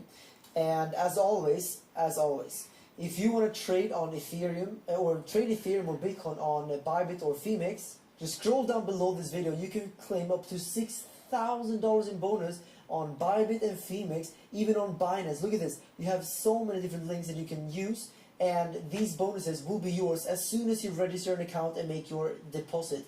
And also, old users. This is not only for new users. Even if you have traded on Bybit and Phoenix for a couple of years with my link, you can still claim these bonuses if you deposit in the next few days here. The deposit requirements are over on the websites. So what we're seeing here is actually something very similar to what we saw back here. Remember, I showed you this inverse head and shoulders on Ethereum, and I told you that when we break the neckline, we can put in a long trade. And look at this. From the point of the breakout, Ethereum went up almost 8%. So quite similar to what we could expect from this trade here, 8.5%. So yeah, very similar actually. Inverse head and shoulders coming up on big resistance. We're seeing the same right now. Inverse head and shoulders coming up on big resistance. This is my next big trade on Ethereum. But like I said, this is an if statement. If we break through, because we could still roll over, right? That's always this is a possibility. But we are getting a bullish divergence, as you can see right here. So we are seeing signs that Ethereum in the immediate short term, the bears are losing steam, and it is possible that the bulls are stepping in here. And I'm starting to lean more and more bullish on Ethereum here, even though obviously we have to remain bearish technically until we break above that very key resistance point. Going over to Bitcoin, we're seeing something quite similar. You could make the case, if you do this, you could kind of make the case that this is also an inverse head and shoulders, but this one, I don't know, looks a little bit too sloppy in my opinion. I don't really love this, but I still think we definitely should pay attention to this resistance right here because of these connecting points, and if we break above this level, then that could lead to a small short-term trick. Don't pay so much attention to this big level because it's just the neckline of the big head and shoulders. We could maybe pay more attention to this level right here, which would be approximately $46,970 because of previous support there, If we break back above that level, then I think we're clearly back into bullish territory. Right now, I would say we're slightly bearish or neutral. We do have this big bullish divergence, however. That's the main reason why I have some kind of bullishness in me still. So this bullish divergence on the 1 hour and on the 4 hour time frame here could still play out, right? It's not guaranteed, and it's not it's not guaranteed yet, but it could play out, and that's why I think we should pay attention to that in this exact moment. But we can see a small little channel potentially forming here, so it looks like we might be forming a let's say a bear flag. Could be a bear flag, right? Or a just a channel, but I would probably say that it looks kind of like a bear flag. So if we break this support here, that could be a time to close longs and potentially open up short positions, in my opinion, for Bitcoin. And going over to the general crypto market, you see that right now Bitcoin is down 25% in the past 7 days, and most of the altcoins are joining this. It's exactly when he made this video. It's the same value it is right now. 42.5. But generally, we're seeing red for the whole crypto space. Clicking at look at this. You can see red. We're seeing red for the whole crypto space. On the biggest losers. We have many altcoins. Not if you watch my channel. Just like Bitcoin. Not if you watch my channel. I would have expected a little bit of a bigger drop off in the altcoins right now, based on Bitcoin falling. So this could be the sign that we haven't seen. Wow, all I see is green. Confirmation of the bearish breakdown just yet. There's a little bit of red. And when we do see Bitcoin, but I see a lot of green. More, like confirm the bearish scenario, then I do 100%. I really believe that altcoins are going to drop much. Sellers at 59%. So the fact that we didn't see this yet tells me that it's at 7 cents. Almost 8 cents. The bull run is probably not over yet. But if we do see a clear breakdown from here with big volume and top we see of the hour, altcoins cheers. sell off, then that could be the time for Bitcoin to maybe correct down to 30,000. I'm not saying it's going to happen. I'm just simply saying that this can happen, and we have to be prepared for this scenario. And if this happens, then I think we should definitely take profits on our altcoins, because altcoins, in my opinion, are going to sell off much more than Bitcoin. Simply my opinion, guys. Do what you want with that information. Like I said before, if you want to trade on Phoenix and get this $2,000 bonus, you only have 7 days left. And if you want to watch the Phoenix tutorial, you have to click it right there, right now, and I'll see you guys over there. Bye. I'll see you guys over there. Bye. You're not going to see us over there. It's you already recorded that. That's creepy as fuck. I'll see you guys over there. I don't think so, man. I don't think you're going to see us over there, bro. I think you're a liar. I think you're a horrible, horrible fucking liar. I love Carl. Thank you, Carl. We love you, Carl. You're awesome. You're the best, bro. Thank you for your fucking your analysis of where you believe the cryptos are headed. It is very helpful, man. And you can watch all. Let's watch the BitBoy crypto one, man. What do you guys say? We watch the BitBoy crypto. That one looked like it was an important one to watch, huh? It was 44 minutes.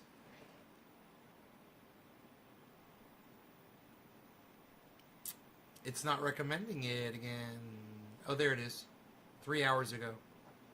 This one's from 3 hours ago.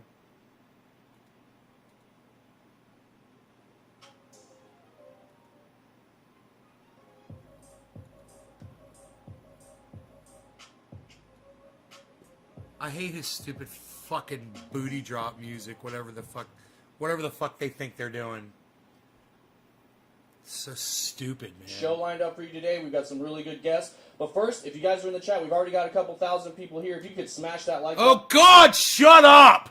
You fucking cuck bitch! Video. So if you like what you're hearing from any of these guests, show them that Bit Squad love. Hop in, give them a like, give them a subscribe, and let's help elevate the crypto space together. See, you could say that without using the word smash, you fucking cuck bitch. Good job. Good on you. Good looking out. All right. That being said, we've got a lot of good topics. Let's get right to it. First thing, institutions. Walmart didn't buy Bitcoin. How long are we going to fall for that? Are we really putting all of our hopes and dreams in institutions? What? Are you going to talk about what the fuck's going on? Strongest Bitcoin buying opportunity. believe that that's going to be real easy or that it's a guarantee. This is what I say. I say that blockchain and crypto and Bitcoin, like you can interchange any of those three words. Like they may not change the world. They may not solve things. They may not break the traditional systems that we have, but they're the only shot that we have to do it. That's the way I look at it. Yeah. Yep. No, great points all That's good. around, and I really liked what you said, Rice, about them kind of being cryptocurrencies in disguise, more or less, or they're not. When are you going to talk about strongest When you lump Bitcoin them buying all opportunity? together, it just really brings away some of the legitimacy of crypto and Bitcoin. It's another ploy for the mainstream media to just try to make Bitcoin and other powerful decentralized cryptocurrencies or crypto assets look bad overall because they're being lumped in with the SafeMoons, with the BitConnects, and with just the pump and dumps and the manipulation that's going on. It's very unfortunate. Yeah, no, that's a huge point. Like for us that are in this every day, and we're looking at. When's this opportunity? What now? Are going to go through when they get the bubble popped here for them is the same thing that all crypto is going to do when the bear market comes. So I think really, once again, preaching education to people, preaching research to people, preaching to people that like it's up to you to learn more about this. That's the only way you're going to make money because people see the shortcuts. They see people that jump in Shiba or jump in Dogecoin and they ride it all the way up. Well, guess what? These people are going to lose all their money. Look at the some point fucking if they're art not behind educated his on the head. market You guys side see what of it says crypto behind his and head? understanding what's coming. Because there will be a large bear market that does come. It may not be as bad as previous ones, but it's still going to be very bad. Like there's no way, in my opinion, that we're not going to go through that. So I think really just continuing to teach people about what they should be investing in, and kind of like Diana said, looking what's behind the projects. That's why all we do. The only reason we talk about meme coins on my channel, on this show, is because they're popular topics, and that's our job in crypto is to talk about current events and to try to show people what's real and what's not real. I mean, we're not ever doing reviews on Shiba. Thumbs down, dude. You never fucking talk about what you said you could talk about in the title of the video. You guys are douchebags. There, you got a view off of me. Congratulations. You fucking didn't keep it real, and you fucking put a fake fucking title on. Strongest Bitcoin buying opportunity. China banning Bitcoin. With a question mark. Fuck them, man. Unreal. Psst. There's nothing redeemable about that video. Bunch of fucking nervous motherfuckers not knowing what to say. That's what it looks like to me. BitBoy Crypto does much better on his own channel when he's doing his thing. In my opinion. He's got signs behind him that say smash. What the fuck? What a cuck bitch. What a cucky cuck. What a cluckety cuck bitch. I don't even know what I'm fucking saying. I was like clucking like a chicken. Cluck cluck. Where's my doggy? Oh, look at my doggy. He had some food. He's chilling. Good. Good. I might say hi to him. I might go over there and say hello to him. A time or two. A time or two. What? Oh, what?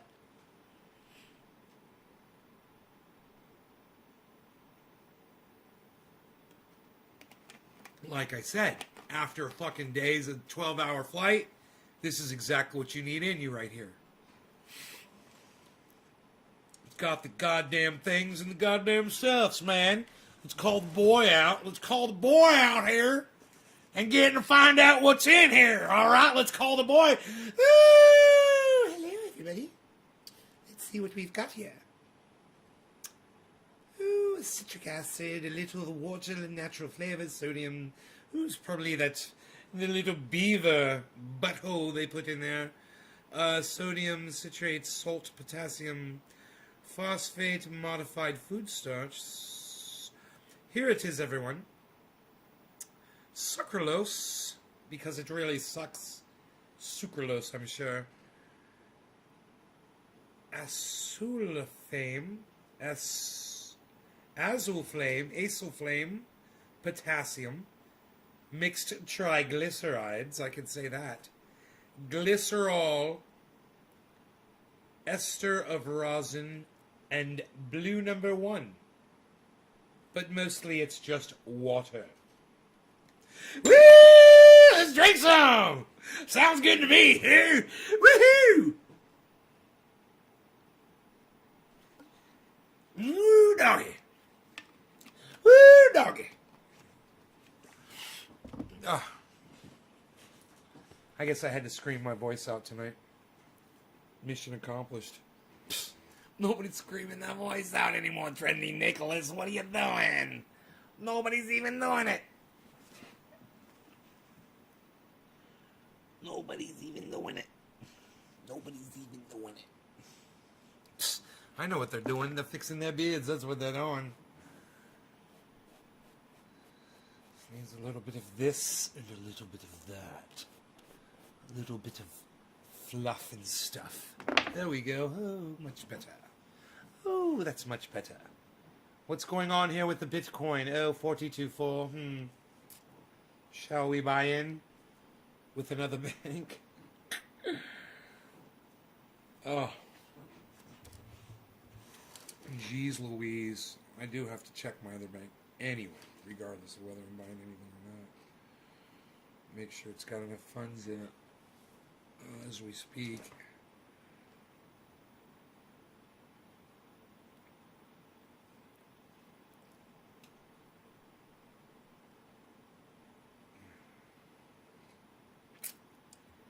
Yeah, it's good for now, so it's okay. That's not so bad. Okay.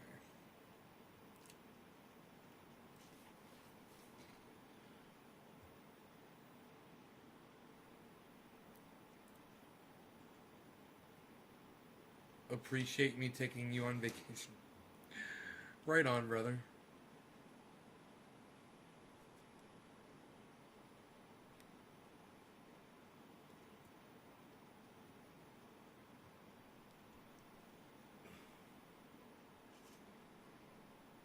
Yeah, whatever, but whatever.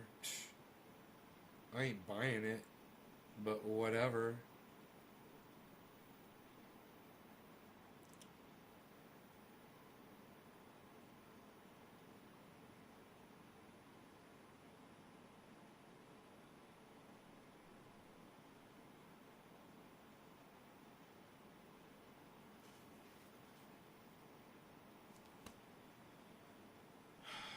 That's all. Done. Done. It's done. It's done. Done. It's fucking done. There you go. Done deal. So, it's done. Donalini. Man, I'm sorry I didn't have my light on for the whole first 2 hours of this video. My front light. Out of practice, guys. I started the video and I think I had that feeling. I was like, am I forgetting something? I had to process, man. I had a story to tell.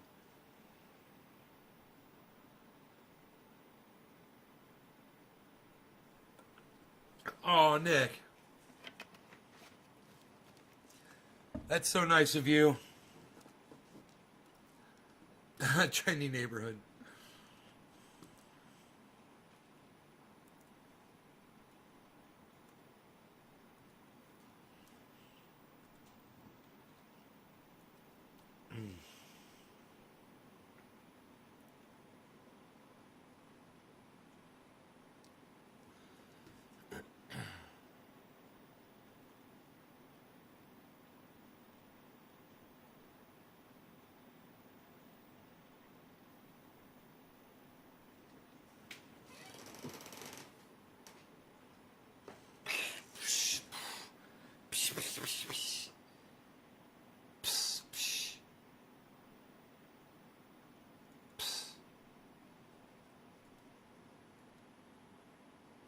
At the hungries for your love, and I'm waiting in your welfare line.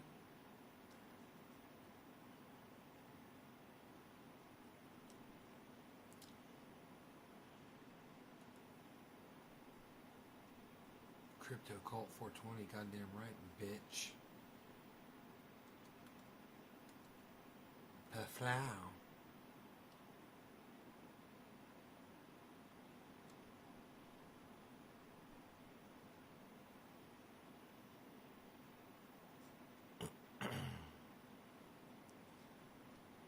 Seller. CELR.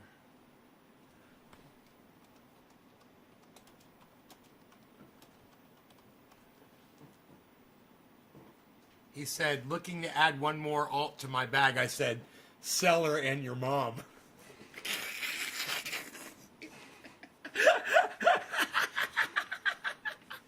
Where's Robert Mulligan? He'd appreciate that mom joke. God, I'm good. I'm so good. The Seller and your mom. Oh, you guys all need to retweet that at the fucking moon because it's so fucking harsh and funny.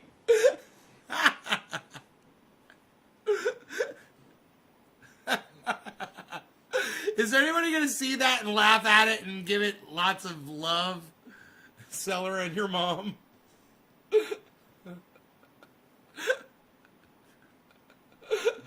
Yes? No? Twitter? No? Okay, it's cool. It's cool. We're good. We're good. We're good. You're good. We're good. You're good. Hey, are we good? You. It's tweets and replies, everyone. It's under tweets and replies. Not under tweets, guys. It's tweets and replies.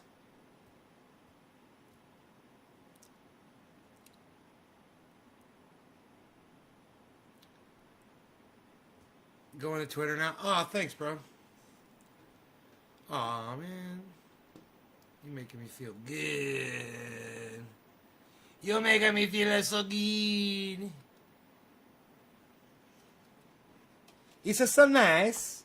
These are things that you say. You're so good, it's special nice.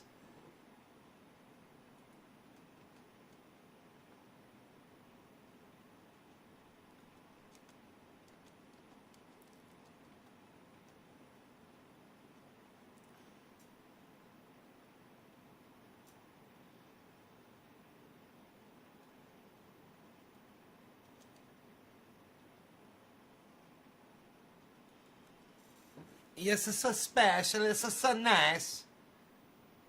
38 million XLM transferred to Coinbase. Oh, from Coinbase to an unknown wallet. 38 million XLM. That's $24 million worth. Just got moved.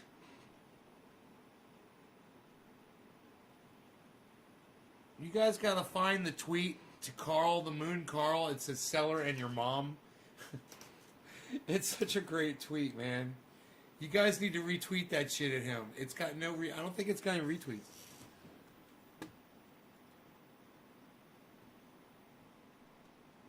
View tweet activity. Looks like there was a problem with your account. What? No one has engaged with your tweet. Dude, they're hiding me, man.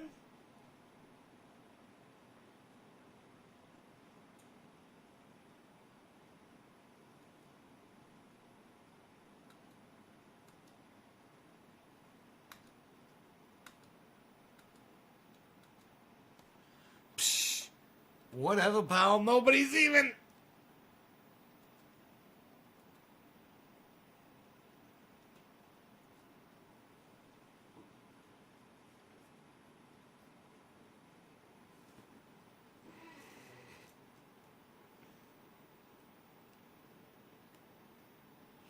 Seller and your mom.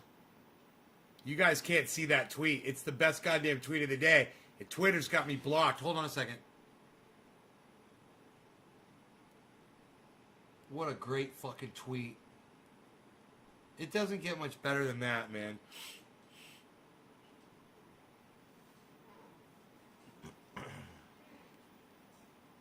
We're sorry, but there was an issue setting up your account. God, you suck.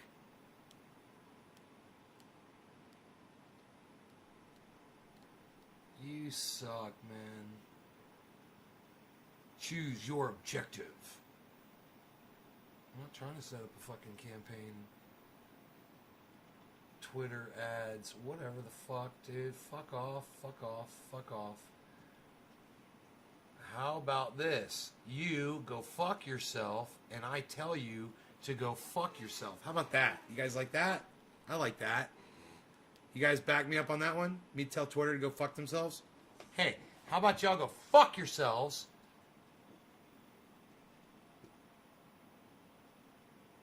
Profile.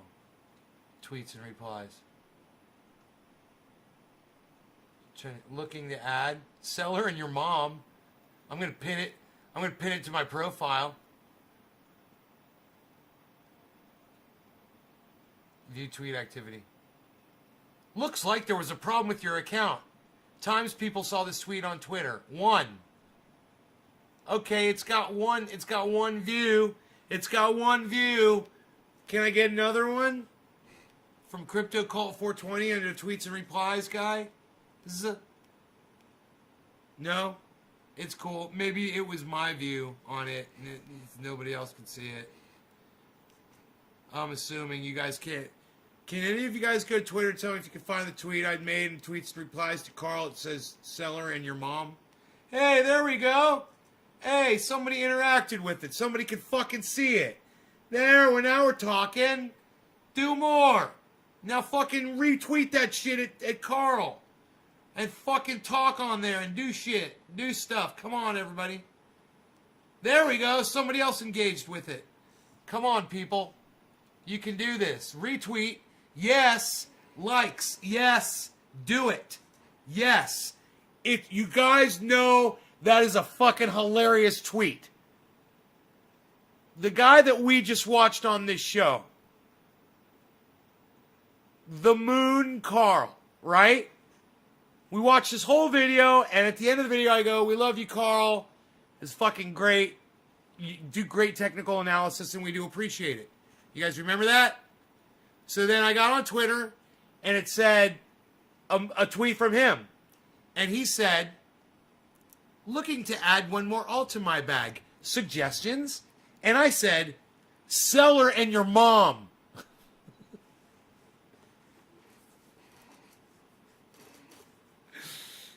That's a good fucking funny ass tweet. You guys should make me fucking famous with that shit. Because shit like that's funny. And if he doesn't get it, if he doesn't get the whole mom thing, I don't give a fuck. It's fucking hilarious. So, whoever doesn't share that, hey man, I shared your mom last night. Fuck you! That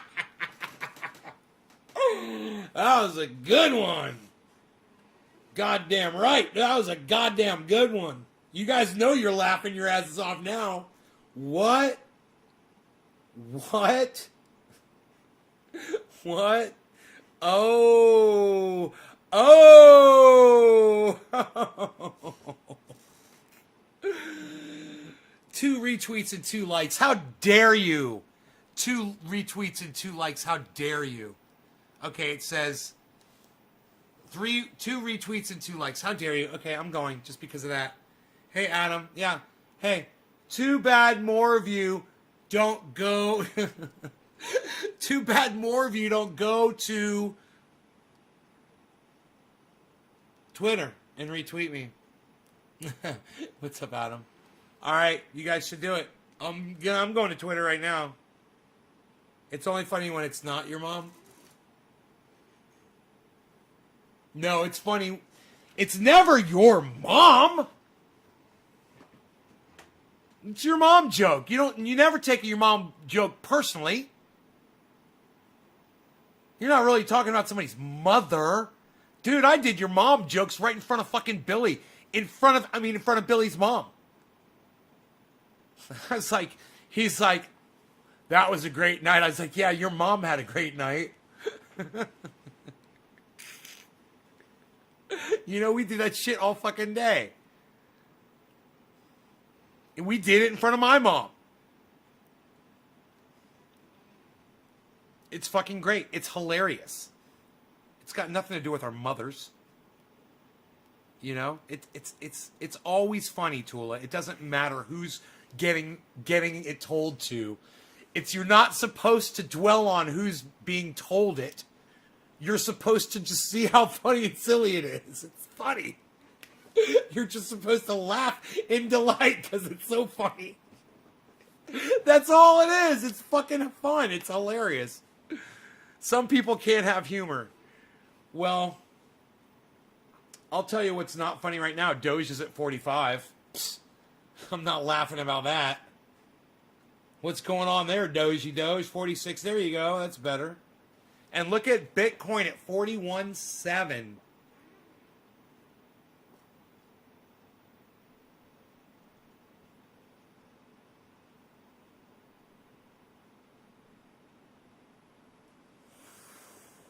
Wow. 41.7. How low did it go, man? Oh my goodness gracious. Some people can't have humor. Oh no, I can have humor. You guys have a great night. Thank you. I hope you had a great time. 14 is my cutoff. I love y'all. I'd stay and do 710 with you guys if there was like 45 people here. I would. But I'm gonna go live my life. I'm gonna eat some dinner and watch something. You guys take care. And I will see you another time on here, on this show, space, or whatever you call it. I will see you guys then. All right? Bye, guys.